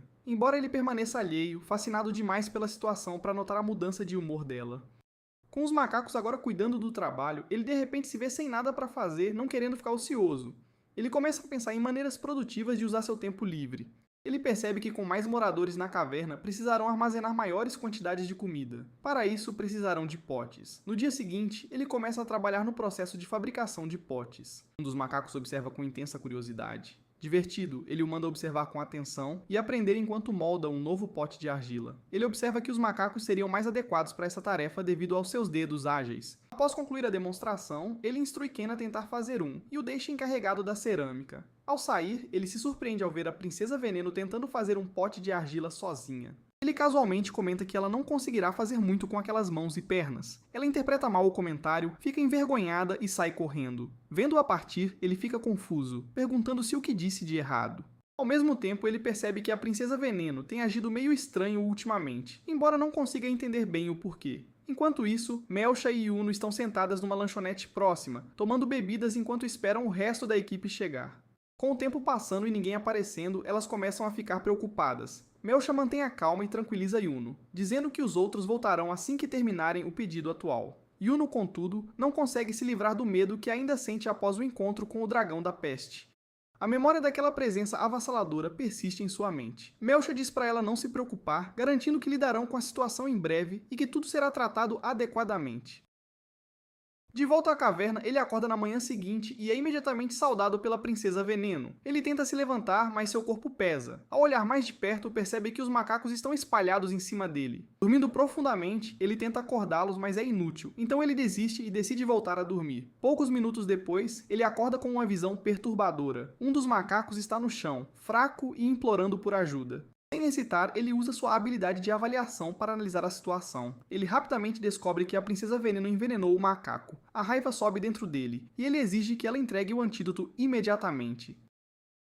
A princípio, ela recusa e vira as costas teimosamente. Ele pergunta de novo, mais firmemente desta vez, e após repetidos pedidos, ela finalmente cede e fornece o antídoto. Ele o administra ao macaco, que gradualmente começa a se recuperar. Após a situação se estabilizar, ele se aproxima da Princesa Veneno e pergunta calmamente por que ela faria tal coisa. Ela hesita antes de admitir que se sentiu negligenciada desde que os macacos se juntaram a eles. Segundo ela, ele não tem dado a mesma atenção de antes. Ouvindo isso, ele percebe que pode ter ignorado os sentimentos dela. Ele se desculpa sinceramente por negligenciá-la e sugere que passem um tempo juntos. Para compensá-la, ele propõe uma caçada no dia seguinte, só os dois, para que possam aproveitar um tempo de qualidade. A Princesa Veneno se anima com a ideia e concorda feliz. Em outro lugar, Miria começa a notar que vários dias se passaram desde que os aventureiros entraram na floresta e não houve notícias deles. Preocupada com a segurança deles, ela decide que não pode esperar mais. Determinada a encontrar Daz e os outros, ela se prepara e segue para a floresta em busca deles. No dia seguinte, ele e a Princesa Veneno partem para seu encontro de caça na floresta.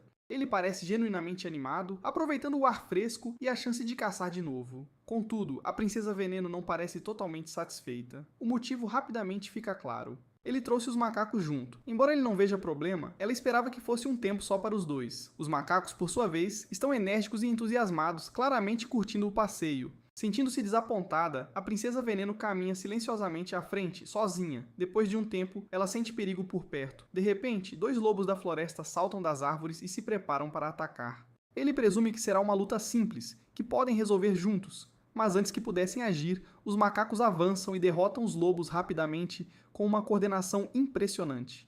A batalha termina quase instantaneamente, deixando os dois parados sem nada para fazer. Os macacos celebram a vitória, enquanto a Princesa Veneno se sente ainda mais deixada de lado do que antes. Enquanto isso, Miria se aventura mais fundo na floresta do que pretendia. Enquanto se move pelas árvores densas, ela percebe gradualmente que foi muito mais longe do que deveria. Os arredores se tornam desconhecidos e uma sensação de desconforto se instala. Ela começa a considerar voltar e ir para casa. Assim que decide recuar, ela avista Daz andando à sua frente, à distância.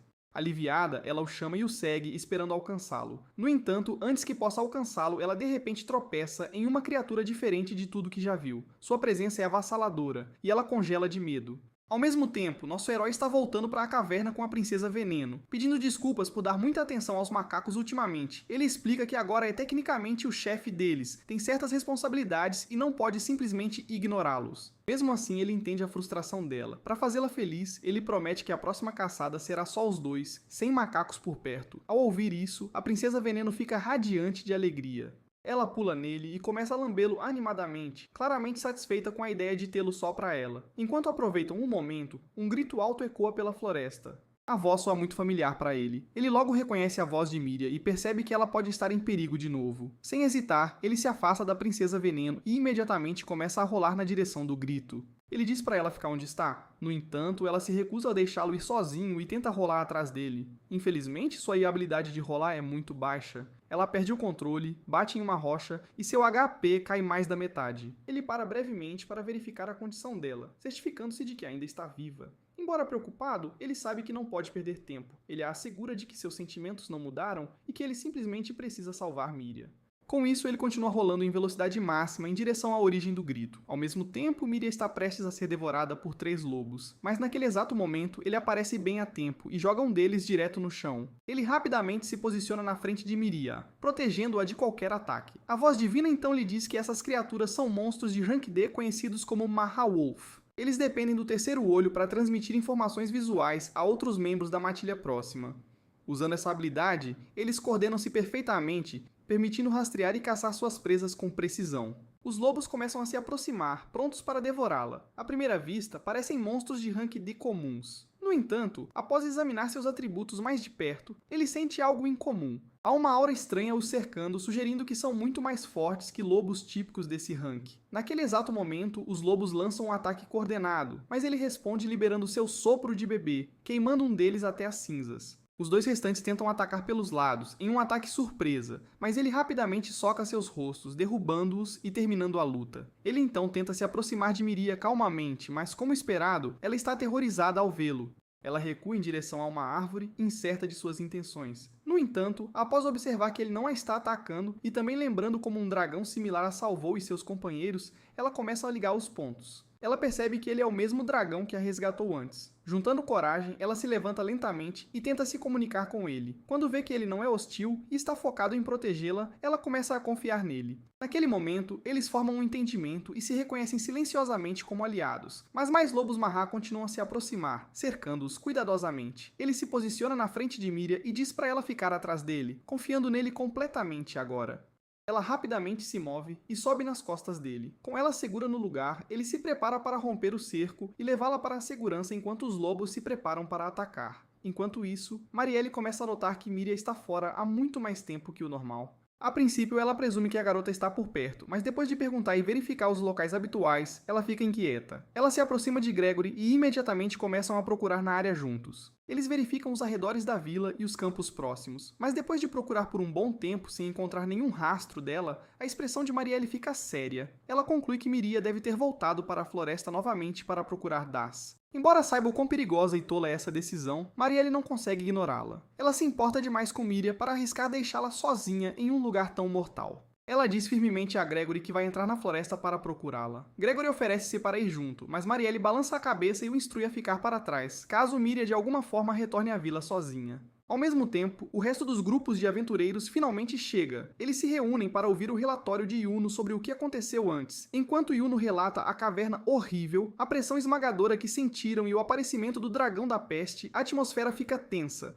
Alguns aventureiros hesitam visivelmente. Alguns questionam silenciosamente se estão realmente preparados para algo desse nível. Sentindo a dúvida deles, Melcha avança. Ela os lembra que o perigo faz parte da profissão que escolheram. Eles se tornaram aventureiros sabendo que enfrentariam monstros poderosos e situações de risco de vida. Suas palavras firmes ajudam a estabilizar o grupo, impedindo que o moral desmorone. Enquanto isso, no fundo da floresta, nosso herói é visto correndo em velocidade máxima com Miria agarrada firmemente às suas costas. Sua mente corre enquanto ele procura uma saída para a situação. Quando avista um pequeno vale à frente, ele rapidamente forma um plano. O terreno estreito poderia limitar o movimento dos lobos Marra e dar-lhe uma posição melhor para lutar, em vez de continuar correndo. Ao chegar ao vale, ele cuidadosamente coloca Miria em um local seguro e se vira para confrontar os lobos. Usando suas habilidades de dragão da peste, ele libera um ataque devastador e elimina 3 lobos Marra em rápida sucessão. Apesar da execução limpa, ele não ganha pontos de experiência. Seus atributos já estão no máximo, não deixando espaço para crescimento através de batalhas comuns. Com a ameaça imediata neutralizada, ele pega Miria novamente e continua se movendo pela floresta. Enquanto corre, pensamentos conflitantes enchem sua mente. Parte dele considera devolvê-la à vila. No entanto, ele teme que fazer isso possa repetir erros passados. Se ele se expuser novamente, pode acabar ferido ou até morto. A frustração pesa muito sobre ele, especialmente porque ele ainda não consegue entender completamente o que Miria está dizendo. Então, sem aviso, Miria o abraça fortemente. A voz dela é suave e emocional, embora ele não consiga entender todas as palavras. Sua intenção é inconfundível. Ela está agradecendo a ele. De repente, uma voz divina ecoa em sua mente, anunciando que ele cumpriu os requisitos para sua próxima fase de evolução. Uma lista de opções de evolução se materializa diante dele. Ele examina cuidadosamente cada uma. No entanto, sua decisão vem rapidamente. Ele se recusa a escolher o caminho do dragão da peste. Ele sabe que, se evoluir mais nessa direção, sua aparência e aura se tornariam ainda mais aterrorizantes. Se isso acontecer, Miria talvez nunca mais consiga se aproximar dele sem medo. Outra opção apresentada a ele é o Drago Humano Sombrio, também conhecido como Demi-Humano. A princípio, o título imediatamente chama sua atenção. Ele presume que isso pode permitir que ele se transforme em uma forma totalmente humana. A possibilidade o excita por um breve momento. No entanto, depois de pensar com mais cuidado, ele percebe que um resultado tão conveniente é provavelmente bom demais para ser verdade. Ele refreia suas expectativas e continua revisando os caminhos de evolução restantes. A maioria das outras opções parece excessivamente sinistra ou visivelmente fraca. Nenhuma delas se destaca como ideal. A única alternativa que realmente o interessa é o pequeno dragão arcano que concede a habilidade de voar e pode usar magia branca. A ideia de mobilidade aérea é extremamente atraente. No entanto, a palavra pequeno o preocupa. Ele suspeita que escolher um ramo evolutivo menor pode limitar suas opções de desenvolvimento futuro. Incapaz de fazer uma escolha decisiva, ele decide adiar a decisão por enquanto. Miria o puxa e sinaliza que está com sede. Eles logo chegam a uma cachoeira e param para que ela possa beber. Enquanto ela se ajoelha perto da água, ele continua ponderando suas opções internamente. De um ponto de vista prático, ele conclui que os caminhos mais seguros são a evolução que concede velocidade intensa de rolamento ou a que permite voar. Por curiosidade, ele pergunta a Mlaia no que ela acha que ele deveria evoluir. Como esperado, ela não entende o que ele está dizendo. Ela responde com uma sequência de palavras que, a princípio, soam como um completo disparate para ele. No entanto, enquanto ela continua falando, algo começa a mudar lentamente. Certas palavras começam a fazer sentido. Ele percebe que sua habilidade de compreensão de linguagem deve ter melhorado. Ele a ouve claramente se apresentar como Miria. Ambos ficam visivelmente animados por ele finalmente conseguir entendê-la, mesmo que apenas parcialmente. Radiantes de alegria, eles celebram espirrando água um no outro e brincando no rio. Conforme passam mais tempo juntos, sua habilidade na língua grega aumenta constantemente. No final do dia, ele consegue mais ou menos entender o que ela está dizendo. No entanto, ele ainda não consegue responder adequadamente na língua dela. Miriam explica que entrou na floresta procurando seu camarada, Das. Enquanto fala, ela percebe gradualmente que ele é o mesmo dragão que a salvou antes. Tomada pela emoção, ela o abraça fortemente. O calor do abraço dela o preenche com uma sensação desconhecida, mas reconfortante. Em seu coração, ele pede desculpas silenciosamente à Princesa Veneno. Reconhecendo que tomou sua decisão, ele escolhe o caminho demi-humano para poder permanecer ao lado de Miriam. Depois de um tempo, Miriam o olha curiosamente e pergunta seu nome. Naquele momento, ele percebe que não tem um. Ele pensa cuidadosamente, mas não consegue pensar em nada significativo. Finalmente, ele gesticula que ela pode escolher um nome para ele. Miriam reflete profundamente sobre tudo o que ele fez por ela. Sua bravura, sua força e sua bondade. Depois de pensar um pouco, ela declara que o nome dele será Aluja. Ele acha um nome único, ele ressoa com ele, e ele o valoriza imediatamente. A voz divina responde, pedindo para ele confirmar o nome Aluja. Ela avisa que, uma vez confirmado, o nome não pode ser alterado. Ele considera a decisão cuidadosamente. Já que Miriam lhe deu o nome, parece certo. Ele aceita a condição. Daquele momento em diante, seu nome é oficialmente confirmado como Iluja. Iluja desfruta brevemente de seu novo nome, mas o momento deles é logo interrompido quando ouvem passos pesados vindo do fundo da floresta. Iluja já sabe o que é o som, então ele rapidamente carrega Miriam em suas costas e começa a correr pela floresta o mais rápido que pode. Seu primeiro pensamento é levar Miriam para um lugar seguro, deixando-a perto de uma vila próxima antes de ir procurar Das. Mas antes disso, ele terá que lidar com os lobos que o estão perseguindo. Os lobos são muito teimosos e continuam a persegui-lo até que finalmente o alcançam. Eles cercam Iluja e Miriam, prendendo-os por todos os lados, mas é aí que Iluja nota algo estranho. Das é quem está liderando a matilha de lobos, e ele tem um olhar pálido, quase louco no rosto. Miriam o reconhece imediatamente e pergunta a Das o que ele está fazendo com tantos monstros. Depois disso, Iluja verifica suas informações de status e vê algo em comum. Das não tem nenhum atributo visível. Miriam corre em direção a ele, mas um dos lobos de repente tenta atacá-la. Iluja se move bem a tempo e bloqueia o ataque, salvando-a. Depois disso, Miriam usa um ataque de bola de fogo para atingir Das, e ele cai no chão. Quando Das cai, Iluja nota outra coisa estranha. Das está segurando um torrão de terra como se fosse algum tipo de tesouro valioso. Naquele exato momento, eles ouvem passos muito fortes, como trovões, vindo de algum lugar próximo. Miriam pensa por um momento e começa a se perguntar quem ou o que poderia estar fazendo aqueles passos. Das de repente se vira e começa a cavalgar em direção à vila, o que confunde Iluja porque ele não consegue entender o que Das quer com a vila. Ao mesmo tempo, Miriam fica chocada ao perceber que o que Das segurava não era apenas um pedaço de terra qualquer, mas na verdade um ovo de dragão de pedra. Ela acredita que o plano de Das é usar o ovo como isca para que o dragão de pedra venha procurar seu ovo perdido e destrua a vila no processo. Isso significa que os passos que ouviram antes são provavelmente do dragão de pedra se aproximando. Iluja sabe que eles devem encontrar uma maneira de devolver o ovo do dragão de pedra. Então ele começa a correr em direção à vila o mais rápido que pode, carregando Miriam em suas costas. No entanto, os lobos Marra ainda os estão perseguindo, e ele sabe que não podem chegar à vila em segurança sem primeiro lidar com os lobos. Seus pensamentos estão dispersos, e ele não consegue bolar um bom plano para lidar com a situação. É quando Miriam se manifesta e diz para ele deixá-la para trás para que ela possa lutar contra os lobos enquanto ele vai salvar a vila. Iluja pensa nisso por alguns segundos e sabe que deixar Miriam lutar contra os lobos sozinha seria o mesmo que enviá-la para a morte. Então ele a coloca no chão, reúne toda a sua força restante e a usa para derrotar cada lobo Marra. Durante a luta, Miriam é levemente arranhada por um dos lobos. Depois que Iluja a verifica, Miriam simplesmente diz a ele para ir rápido para a vila e salvar a todos, e ele concorda. Enquanto isso, na vila, Gregory está voltando de uma caçada quando ouve um rugido alto vindo da floresta e começa a se perguntar o que poderia ser aquele som. Marielle ainda está no fundo da floresta procurando por Miriam, enquanto os aventureiros ainda procuram o corpo de Das, completamente alheios ao que realmente está acontecendo. Das continua cavalgando rapidamente em direção à vila, enquanto o dragão de pedra o segue lentamente. Enquanto o dragão se move, um pequeno slime azul pode ser visto à distância, observando silenciosamente todo o caos se desenrolar. Enquanto Iluja carrega Miriam em suas costas, ele olha para trás e sente uma onda de alívio. Os ferimentos dela não parecem muito sérios. Ele imagina que ela deve conseguir se cuidar com um pouco de magia de recuperação. Mas em vez de usar a magia restante em si mesma, Miriam reúne cada pedacinho dela e a despeja toda para curar as costas de Iluja. O gesto o faz perceber naquele momento o quão gentil Miriam é. Enquanto isso, Gregory está na beira da floresta e acaba de ficar cara a cara com um lobo Marra. Ele segura sua lança firme e não vacila. O lobo avança sobre ele e Gregory o enfrenta de frente, cravando sua lança direto nele e matando-o em um único golpe limpo. O lobo morto cai em cima dele. Ele empurra o corpo pesado e tenta se levantar, apenas para encontrar Iluja parado ali. Pairando sobre ele, Gregory reconhece um dragão da peste quando vê um. Ele tenta levantar sua lança sem hesitar, pronto para lutar. É quando Miria sai de trás de Iluja e diz a Gregory para abaixar sua arma. Ela explica que Iluja não é como os dragões da peste sobre os quais ele pode ter ouvido falar. Gregory olha mais cuidadosamente para o dragão à sua frente e a ficha cai. Este é o mesmo jovem dragão que veio em socorro de Miria antes. Ele abaixa sua lança e pede desculpas a Iluja, tanto por levantar sua arma agora quanto por qualquer dano que possa ter causado a ele no passado.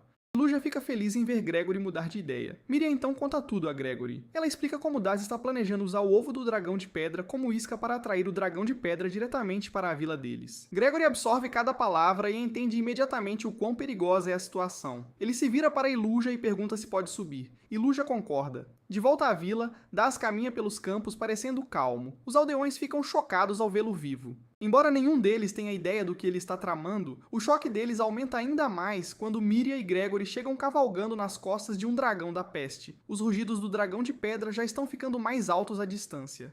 Gregory sabe que estão ficando sem tempo. Ele rapidamente elabora um plano. Ele e Iluja irão lidar diretamente com o dragão de pedra. Miria ficará para trás e gerenciará a evacuação, já que ainda está ferida e não deveria estar no meio de uma luta. Iluja concorda com o plano imediatamente. Embora suas razões sejam simples, ele não quer Miria perto do perigo. Miria não se sente bem em ficar de lado e deixá-los resolver tudo sozinhos, mas ela sabe que é a decisão certa. Com seu ferimento, ela só os atrasaria. Ela aceita e os deixa ir. Gregory cavalga nas costas de Iluja e, enquanto se movem, ele diz a Iluja algo que claramente significa muito. Assim que tudo isso acabar, ele vai apresentá-lo aos aldeões adequadamente. Ele quer que todos saibam que Iluja é um amigo. Iluja ouve essas palavras e sente algo se agitar dentro dele. Isso é tudo o que ele sempre quis. Viver ao lado de humanos em paz, ser visto como um deles em vez de temido. E agora, além disso, ele será reconhecido como um parece bom demais para ser verdade. De volta à vila, Daz já começou a causar caos. Ele se move pelas ruas com sua espada desembainhada e abate vários animais e até mata um dos aldeões. As pessoas ao redor dele estão paralisadas de confusão. Elas não conseguem entender o que estão vendo. Este é o mesmo homem que desapareceu há pouco tempo, e agora voltou assim. Gregory e Iluja chegam, e a confusão só aumenta. Os aldeões não conseguem entender por que Gregory estaria sentado nas costas de um dragão da peste. Gregory levanta a voz e diz a todos para se acalmarem e ouvirem. Explica que Iluja não é inimigo deles. Ele está do lado deles. Antes que alguém possa processar isso completamente, o chão começa a tremer. O dragão de pedra está se aproximando rápido. Gregory não perde mais um segundo. Ele grita para todos correrem para irem o mais longe possível. A multidão se dispersa e foge em todas as direções. Todos correm, exceto um pequeno garoto chamado Jan, que fica agachado e escondido atrás de um caixote. Daz avança direto para Gregory e desfere um golpe pesado que o faz cambalear para trás.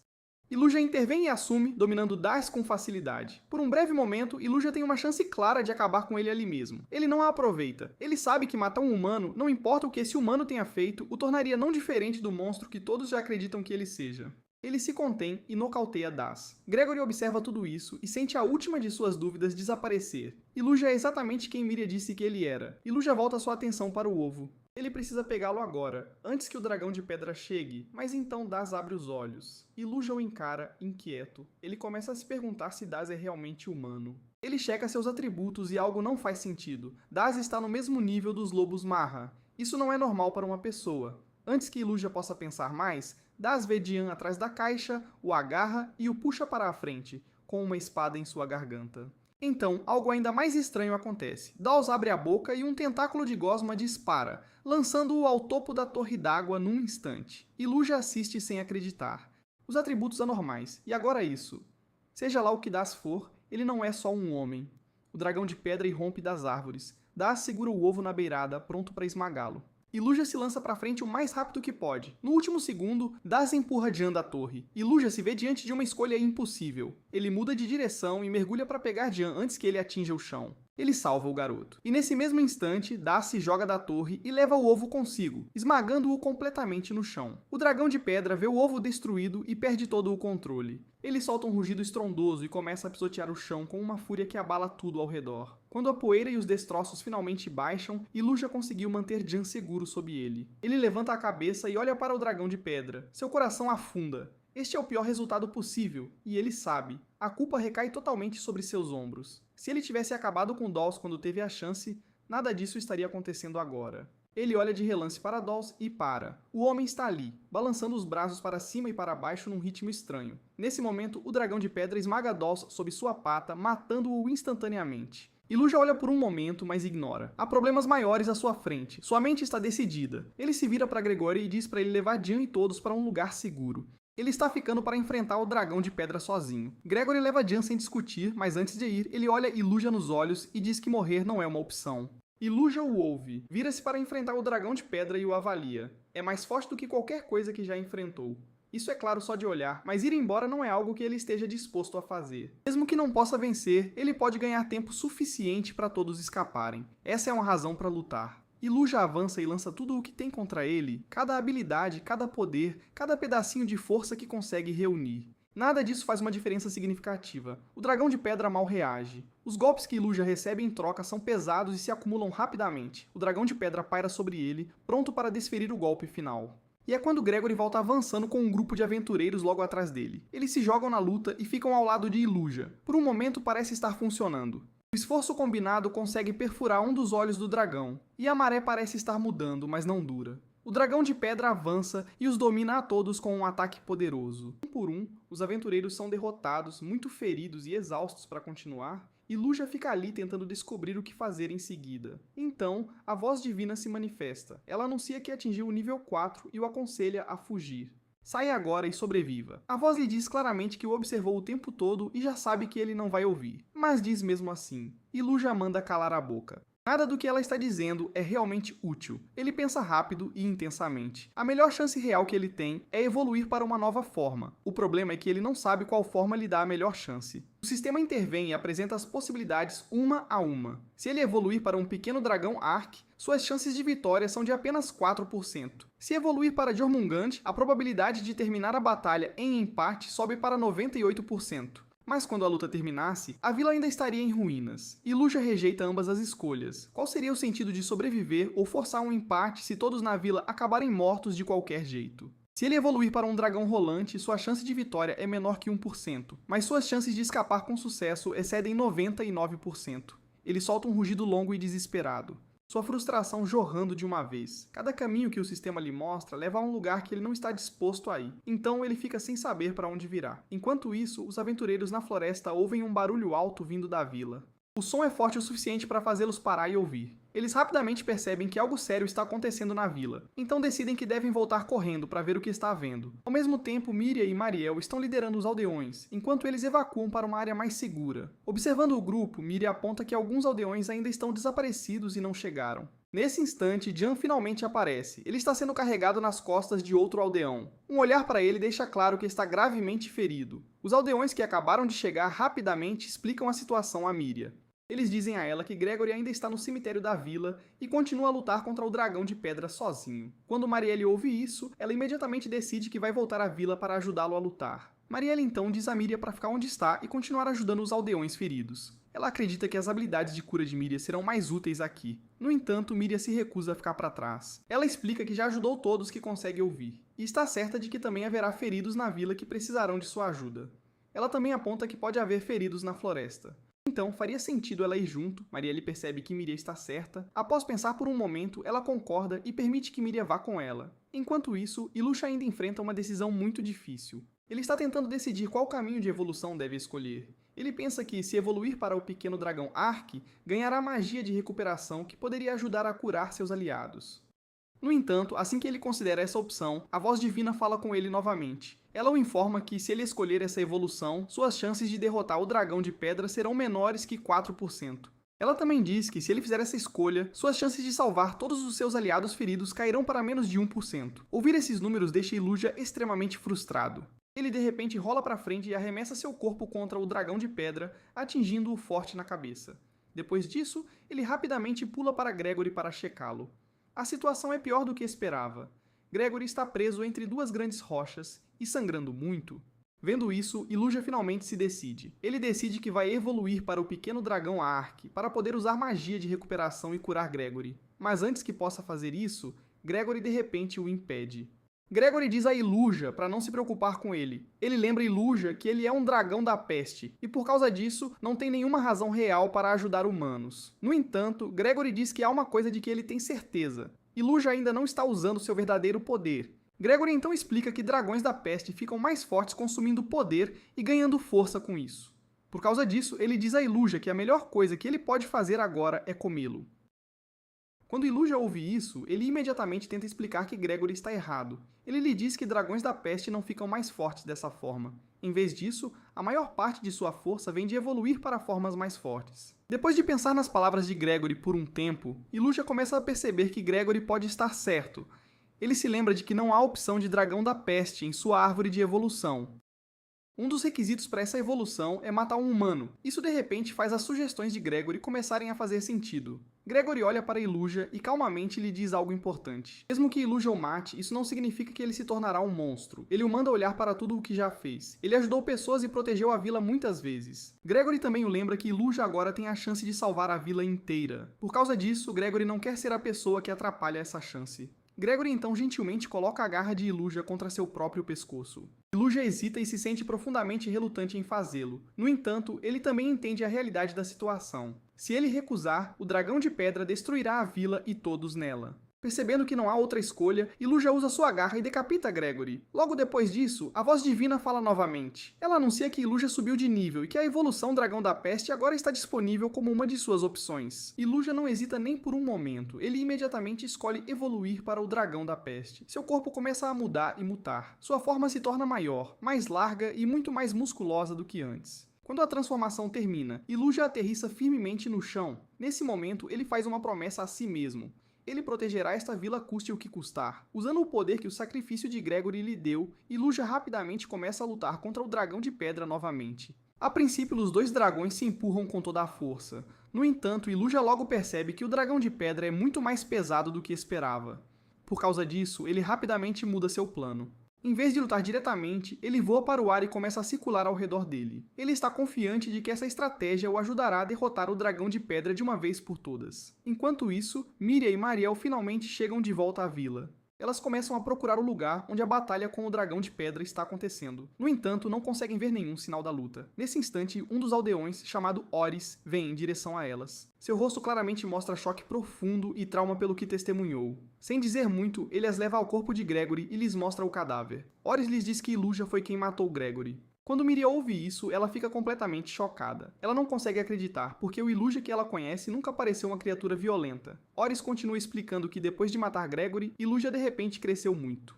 Depois disso, ele levou a batalha com o dragão de pedra e se moveu para o lado leste da vila. Miriam ainda luta para acreditar no que está ouvindo. No entanto, Marielle rapidamente aponta algo importante. Elas não podem focar nisso agora. Há muitas pessoas feridas que ainda precisam de ajuda, e essa deve ser a prioridade delas. Enquanto isso, Iluja continua lutando contra o dragão de pedra numa batalha brutal. Ele decide tentar uma de suas novas habilidades, o Corte Vendaval, e lança o ataque no dragão de pedra com força total. No entanto, mesmo depois de um ataque tão poderoso atingir, Iluja fica chocado ao ver que mal reduz a vida do dragão de pedra. Percebendo que a força bruta sozinha não funcionará, Iluja começa a procurar por um ponto fraco. Ele rapidamente avança e mira na cabeça do dragão. Com um ataque preciso, ele consegue destruir o último olho do dragão de pedra. A princípio, Iluja acredita que isso é uma grande vantagem, mas a situação de repente piora. O dragão de pedra entra numa fúria selvagem e começa a avançar diretamente para a vila. Vendo isso, Iluja imediatamente corre para a frente dele. Ele se posiciona firmemente em seu caminho e se prepara para bloquear o ataque. Enquanto isso, Marielle está ocupada organizando o tratamento para os aldeões feridos. Enquanto faz isso, ela chama Miriam para vir ajudá-la. No entanto, quando ela olha ao redor, de repente percebe que Miriam não está em lugar nenhum. Marielle imediatamente fica preocupada. Ela espera que Miriam não tenha saído sozinha da vila para ajudar Iluja a lutar contra o dragão de pedra. Ao mesmo tempo, Iluja ainda está lutando para conter o dragão de pedra.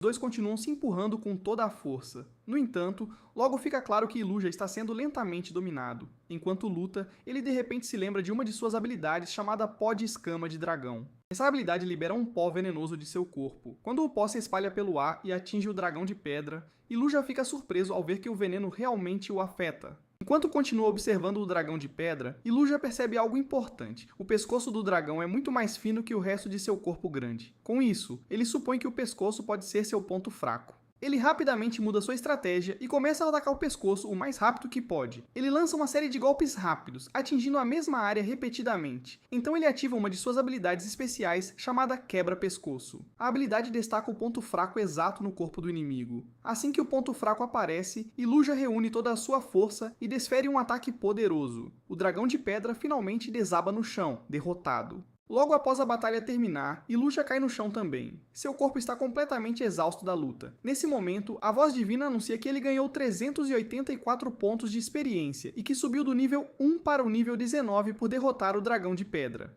Algum tempo depois, Iluja lentamente acorda. Quando ele abre os olhos, vê Miria parada ao lado dele. Miria o olha cuidadosamente e pergunta se ele é realmente Iluja. Ela diz que mal consegue reconhecê-lo porque seu corpo cresceu tanto e está tão diferente. Ela então pergunta se ele evoluiu de novo. Antes que Iluja possa responder, uma esfera brilhante de luz de repente o atinge. O ataque foi enviado por Marielle. Marielle imediatamente grita com Miria e diz para ela se afastar do monstro enquanto ainda pode. Miria rapidamente tenta defender Iluja. Ela diz a Marielle que Iluja não é um monstro violento e que ele nunca os machucaria. No entanto, Marielle a lembra que essa é a mesma criatura que matou Gregory.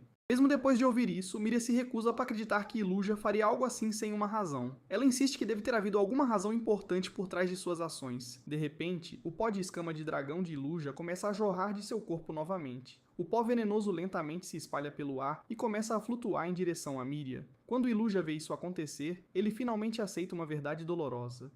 Ele percebe que se tornou um monstro cujo poder é muito perigoso para Miria ficar por perto. Sem dizer nada, Iluja gentilmente empurra Miria para longe dele. Essa ação repentina surpreende Marielle. Pensando que Iluja está atacando, ela imediatamente dispara outra esfera de luz contra ele. Após levar o golpe, Iluja abre suas asas e voa para longe na distância.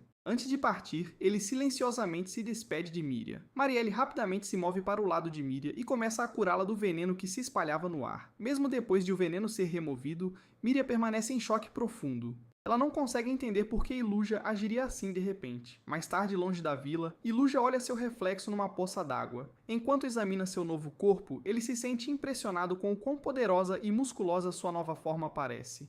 Ele acredita que com essa força deveria agora ser capaz de derrotar muitos monstros poderosos. Enquanto olha ao redor, ele de repente nota uma flor estranha crescendo por perto. A voz divina fala novamente e explica que a flor é chamada Flor de Iluja. É uma planta rara que só cresce em lugares onde monstros vivem. Por essa razão, essas flores são difíceis de colher. A flor é dita representar coragem e bravura. Quando ele ouve isso, de repente se lembra de algo do passado. Ele recorda o momento em que Maria lhe deu o nome Iluja, porque ela acreditava que ele era corajoso e heróico. A memória o deixa profundamente frustrado. Depois de matar um humano, ele não sente mais que merece se chamar de herói. Mas a voz divina explica que ele não pode mais mudar seu nome. Sobrecarregado por esses pensamentos, Iluja cai no chão. Ele começa a questionar por que foi trazido a este mundo em primeiro lugar e qual é o seu propósito. Nesse momento, ele ouve um som estranho vindo dos arbustos próximos. No entanto, ele nem se incomoda em verificar de onde vem. Agora, ele sente que nada mais importa. Enquanto isso, um grupo de aventureiros encontra o cadáver de um dragão de pedra. Eles ficam chocados e se perguntam que tipo de criatura poderia ter sido forte o suficiente para derrotá-lo. Eles também se preocupam com os aldeões próximos. Nesse momento, Yuno sente presença humana por perto. Eles seguem o sinal e chegam a um acampamento onde os aldeões estão reunidos. No acampamento, Miria e Marielle estão tratando os feridos e prestando ajuda. Os aventureiros se aproximam de Marielle e contam a ela sobre o cadáver do dragão de pedra. Eles perguntam o que aconteceu. Marielle explica que o dragão de pedra lutou com um dragão da peste. O dragão de pedra perdeu. E depois da batalha, o dragão da peste voou para a floresta. Melcha então pergunta sobre a condição dos aldeões. Marielle diz que a maioria conseguiu escapar para o lado oeste a tempo. No entanto, alguns ainda estão desaparecidos e não foram encontrados. Ouvindo isso, Melcha decide que eles devem procurar na floresta pelas pessoas desaparecidas. Miria se oferece para guiá-los, já que eles não estão familiarizados com a área.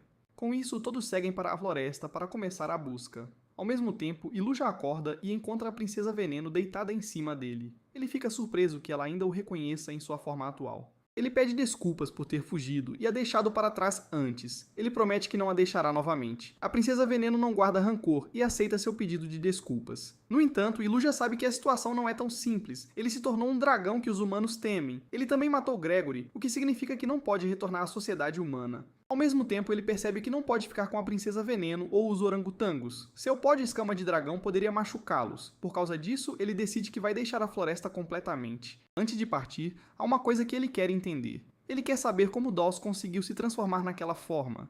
E Luja sente um forte senso de responsabilidade. Ele acredita que é seu dever garantir que os humanos possam viver em paz. Com isso em mente, ele voa de volta para sua caverna com a Princesa Veneno. No entanto, depois de um curto tempo, ele percebe que cresceu muito. Ele não consegue mais caber dentro da caverna e precisará encontrar um novo lugar para ficar. Nesse momento, sua habilidade psíquica ativa. Ele sente uma presença perigosa por perto. Ele olha para baixo e avista a mesma gosma que tentou avaliar antes, mas não conseguiu. Ele nota que a gosma tem um status anormal. Apenas monstros de alto nível geralmente têm esse tipo de classificação. Curioso, ele decide segui-la. Agora que está mais forte, ele pode ver mais das habilidades da gosma. O que o choca é que as habilidades da gosma não são normais. Elas são semelhantes a habilidades humanas e também se assemelham às de um lobo marra. Isso não é algo que uma gosma deveria ter. E Luja começa a ligar as peças. Ele se lembra de como era estranho que Dolls estivesse se movendo com lobos marra. Ele começa a suspeitar que essa gosma pode roubar habilidades e possivelmente controlar outros. Ele recorda o momento em que uma gosma saiu da boca de Dolls e o ajudou a escalar a torre d'água.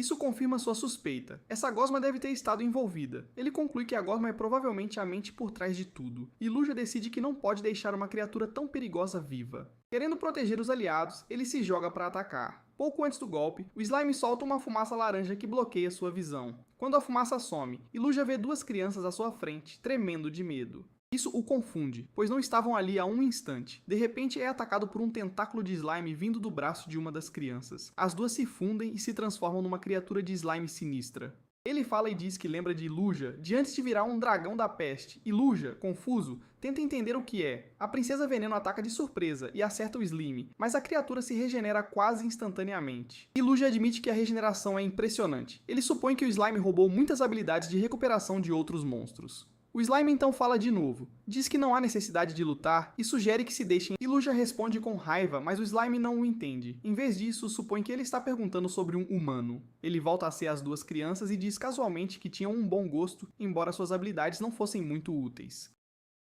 A princípio, Luja não entende, mas então o Slime começa a mostrar diferentes formas humanas. E Luja percebe que são pessoas que o Slime matou para obter suas habilidades. Finalmente, o Slime cria uma grande imagem da cabeça de Daz. Ele explica que, após absorvê-lo, controlou Daz e provocou o dragão de pedra a atacar a vila. E Luja fica furioso e grita com o Slime, dizendo que vai fazê-lo pagar por tudo que fez. O Slime percebe a reação de Aluja e supõe que ele também tenha interesse em humanos, pensando que talvez queira comê-los. No entanto, o Slime deixa claro que não se importa nem um pouco em comer humanos. Em vez disso, seu único objetivo é coletar o máximo de habilidades possível. Para isso, planeja ir para a próxima vila e matar mais pessoas para pegar suas habilidades. Ouvir isso deixa Luja ainda mais irritado. Ele declara que não vai descansar até destruir o Slime de uma vez por todas. Ao mesmo tempo, Miria e o grupo de aventureiros ainda estão no fundo da floresta. Continuando a busca pelos aldeões desaparecidos, mesmo focada na missão, Miria não consegue parar de pensar em Luja e se ele está seguro. De volta ao campo de batalha, Luja começa seu ataque. Ele usa seu sopro escaldante para queimar o slime até as cinzas. Depois o agarra e sobe alto no ar. Em seguida, usa sua habilidade Meteoro para arremessar o slime no chão, criando um grande impacto que enche a área de fumaça.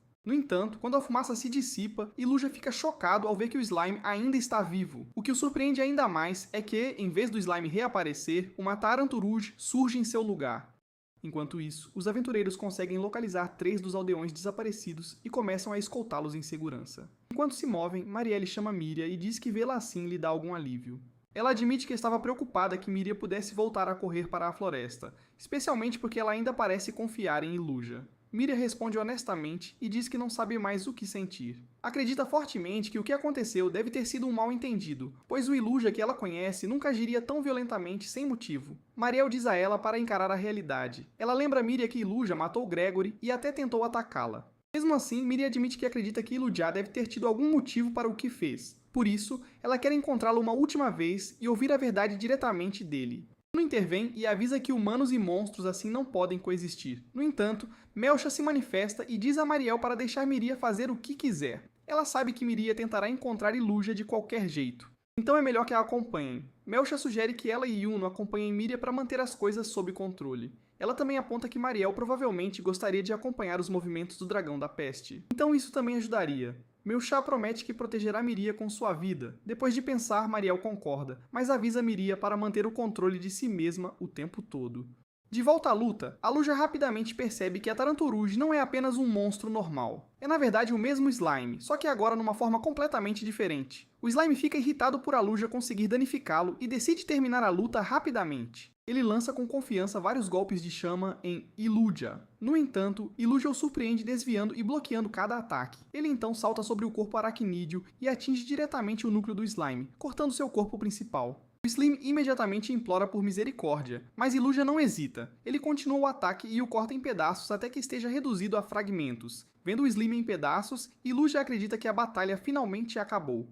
Mas então, bem à sua frente, o Slime começa a se reformar. Ele reata seu corpo e sorri, zombando de Iluja. Diz que ele deve ter pensado que tinha acabado, mas não pode vencer porque seu corpo principal existe em toda a sua forma atual. Frustrado, Iluja ataca novamente, mas como antes, o Slime se recupera sem problemas. O Slime fica entediado com a luta e decide acabar com isso. Ele cria uma grande foice e se prepara para derrubar Iluja. Naquele momento, a Princesa Veneno de repente ataca por trás e consegue fazer um leve contato antes de ser jogada para longe. O Slime tinha se esquecido completamente dela. Ele decide que é melhor lidar com ela primeiro. No entanto, bem nesse momento, o Slime sente algo errado. Seu corpo começa a reagir, e ele percebe que sua mão direita foi envenenada. A Princesa Veneno conseguiu injetar veneno nele antes de ser atingida e jogada para longe. A Princesa Veneno tenta escapar, mas o Slime usa um feitiço mágico que retarda seu movimento. Ele então a agarra e a levanta no ar. Vendo isso, Iluja imediatamente avança para salvá-la. Mas antes que ele possa alcançá-la, o Slime solta outra cortina de fumaça que bloqueia sua visão. Quando a fumaça se dissipa, Iluja vê que a Princesa Veneno está agora presa dentro de uma esfera cristalina, completamente selada e incapaz de se mover. Enquanto Melcha leva Mariel e Miri até Iluja, ela pergunta a Marielle detalhes sobre o que aconteceu com o Dragão da Peste. Marielle diz que as coisas só pioraram depois que o Dragão da Peste apareceu e que houve muitas vítimas, incluindo Gregory. No entanto, Miri rebate isso, dizendo que não tem certeza do porquê, mas acredita que Lucia deve ter tido um bom motivo para o que fez. Depois disso, Melcha se manifesta e compartilha que ela e Yuno também encontraram um dragão da peste quando exploravam uma caverna e que quando o acharam, ele estava em forma humanoide. Marielle pergunta a Milky por que ela nunca mencionou isso antes, e Milky diz que foi porque não achava que estava conectado o suficiente ao que estava acontecendo. Ela imaginou que ela e Yuno não teriam chance contra o dragão sozinhos, por isso procurou a equipe deles para ajudar, mas acabou demorando demais. Ela faz uma reverência de desculpas a Marielle, sabendo que isso aconteceu no exato momento em que mais precisavam dela. Marielle diz a ela para não se preocupar, pois não havia como ela ter previsto nada disso. Ainda curvada, Melcha aponta que todas as histórias terríveis contadas sobre o dragão da peste são baseadas em lendas antigas sem fonte confiável. Marielle espera que ela não esteja sugerindo o que ela pensa, mas Melcha apenas deixa por isso mesmo e diz para continuar. Enquanto isso, Iluja está intrigado com a bola de cristal à sua frente. Ele usa sua habilidade de avaliação e descobre que a bola é na verdade um feitiço de dano que está lentamente drenando o HP e MP da Princesa Veneno. Iluja fica furioso ao ver isso e imediatamente começa a martelar, mas nada funciona. Ele então pensa que o Slime não pode atacá-lo em sua forma atual, então pode muito bem lançar um de seus ataques mais fortes e ver o que acontece. Ele recua e solta seu soco de dragão flamejante que consegue estilhaçar a bola e libertar a Princesa Veneno. Ela pousa em sua mão, e ele verifica se ela ainda está bem. Ele diz a ela que fez um ótimo trabalho atacando o Slime com seu veneno, e com isso ele está certo de que o Slime não durará muito mais. Mas para sua surpresa, o Slime aparece bem atrás dele com um sorriso largo no rosto. Iluja está confuso sobre como o Slime conseguiu sobreviver ao veneno da Princesa Veneno, mas depois que ele verifica suas estatísticas, tudo fica claro. O Slime havia roubado a habilidade neutralizar veneno da Princesa Veneno e a usou para se curar. O Slime continua zombando de Iluja e, depois de um tempo, sugere que Iluja simplesmente se junte a ele, já que ambos são monstros traiçoeiros de qualquer forma. Mas Iluja recusa categoricamente, dizendo que isso só acontecerá por cima do seu cadáver. Iluja para pensar por um momento, e ao fazê-lo percebe que o Slime tem usado palavras como estatísticas e habilidades o tempo todo. Além disso, para o Slime ter roubado a habilidade de neutralizar veneno da Princesa Veneno, ele teria que ter visto as estatísticas dela diretamente, o que faz a Luja se perguntar se o Slime vê este mundo da mesma forma que ele. Quase imediatamente após esse pensamento, o Slime diz a Luja que ele de fato vê este mundo exatamente da mesma forma, capaz de ver todos os tipos de estatísticas e habilidades. Além disso, ele também menciona que tem uma voz divina, e que tudo o que ele está fazendo é seguir sua orientação para ficar mais forte, custe o que custar. Com seu objetivo de chegar ao topo, Iluja leva um momento para assimilar isso. O Slime assume que Iluja simplesmente parou de lutar, então ele se vira e anuncia que está indo para a vila. Iluja murmura que não vai permitir isso, e então usa seu sopro de fogo para criar um anel de chamas que os prende dentro. O Slim congela porque a presença de Iluja parece muito mais ameaçadora agora. Enquanto isso, Milkia de repente para depois de sentir um leve cheiro de algo queimando. Miria também percebe algo estranho e olha para o lado para ver uma parte próxima da floresta. Ela percebe na hora que é Iluja no meio de uma luta. Então ela e Melcha partem imediatamente em direção a ele, enquanto Marielle segue de perto. Enquanto isso, o Slime está surpreso com a teimosia de Iluja, mas decide que terá que acabar com ele. Eles se enfrentam e o Slim diz a Iluja que a voz que ele continua ouvindo é na verdade a fundação deste mundo, aquele que estabelece as regras, e que tudo o que eles precisam fazer é seguir suas instruções e ficar mais fortes, custe o que custar. Mas Iluja responde dizendo que não se importa com a força por si só e que prefere lutar pelo que realmente acredita. O Slim então chama alguns lobos marra para lutar ao seu lado, e Iluja já consegue ver exatamente o que ele está fazendo, usá-los para atraí-lo até que ele cometa um erro e se exponha. Iluja já sabe que nenhum deles tem um ataque forte o suficiente para terminar isso, então ele imagina que o Slime provavelmente está trabalhando em algo que lhe dará vantagem. Então, de repente, ele percebe o Slime estendendo a mão em direção a um dos lobos marra e pensa que está prestes a roubar sua habilidade. Mas quando ele usa sua habilidade de avaliação, ele vê que está na verdade acumulando MP. Ele decide parar com isso imediatamente e avança, derrubando todos os 3 lobos marra. No entanto, ele é pego de surpresa quando vê que há um quarto. Ele faz uma avaliação rápida e confirma que o quarto é de fato um lobo marra. O que significa que um dos que ele acabou de derrubar deve ser um... Seu instinto se mostra correto, pois o Slim de repente se revela e se transforma em uma bola coberta por centenas de espinhos afiados, que se cravam profundamente no corpo de Iluja e travam seu movimento. O Slim ri e zomba dele, dizendo a Iluja que vai engoli-lo inteiro. O Slim lentamente começa a consumir Iluja, e como ele mal consegue se mover, tudo o que ele pode fazer é ficar ali e deixar acontecer. Mas então uma ideia o atinge. Iluja se esforça e invoca cada último pedaço de energia que lhe resta e se lança para cima no céu. Como o Slime está preso a ele, ele é arrastado junto. O Slim assume que isso não é nada mais do que uma última tentativa desesperada e continua rindo, dizendo a Iluja o quanto ele vai gostar de pegar todas as suas habilidades. Mariel e os outros olham para cima e veem Iluja voando cada vez mais alto no céu, completamente confusos sobre o que está acontecendo. Depois de subir por um bom tempo, Iluja de repente para no ar. Ele dá uma última olhada em Miria e na Princesa Veneno, solta um suspiro silencioso e então começa a cair. Iluja despenca com tremenda força enquanto o Slime ainda não tem ideia do que está acontecendo. Iluja diz ao Slime que nem mesmo ele seria capaz de sobreviver ao seu ataque de quebra-nozes de tal altura. O Slim imediatamente percebe que Iluja está certo e começa a implorar por sua vida. Mas Iluja não está com humor para ceder hoje, e segura o Slim ainda mais forte enquanto eles caem em direção ao chão. Iluja está plenamente ciente de que ele também não sobreviverá ao impacto, mas ele pensa que se é isso que é preciso para acabar com o Slime, então vale a pena. Enquanto continuam a cair, o Slime continua implorando, mas Iluja não cede um. Depois de alguns segundos, o Slime começa a relembrar como tudo o que ele sempre quis foi seguir as ordens da voz divina e ficar mais forte. Não muito depois disso, ambos se chocam contra o chão e uma explosão massiva acontece. Miria e os outros chegam ao local da explosão e Miria desaba em lágrimas ao avistar o corpo de Iluja caído no chão. A Princesa Veneno também chega e fica igualmente abalada ao vê-lo ali daquele jeito. Pouco depois, uma grande onda de água invade e arrasta Iluja para longe, o que faz Miria chorar ainda mais enquanto grita o nome dele. Mas depois de um momento, Marielle lhe dá um tapa firme no rosto e diz para ela se recompor, porque ele era apenas um... Depois disso, eles voltam para a vila e Milcha dá a Yuno um rápido resumo de tudo o que aconteceu. Mas durante tudo isso, Miria apenas senta no chão, ainda imersa em sua dor pela morte de Aluja.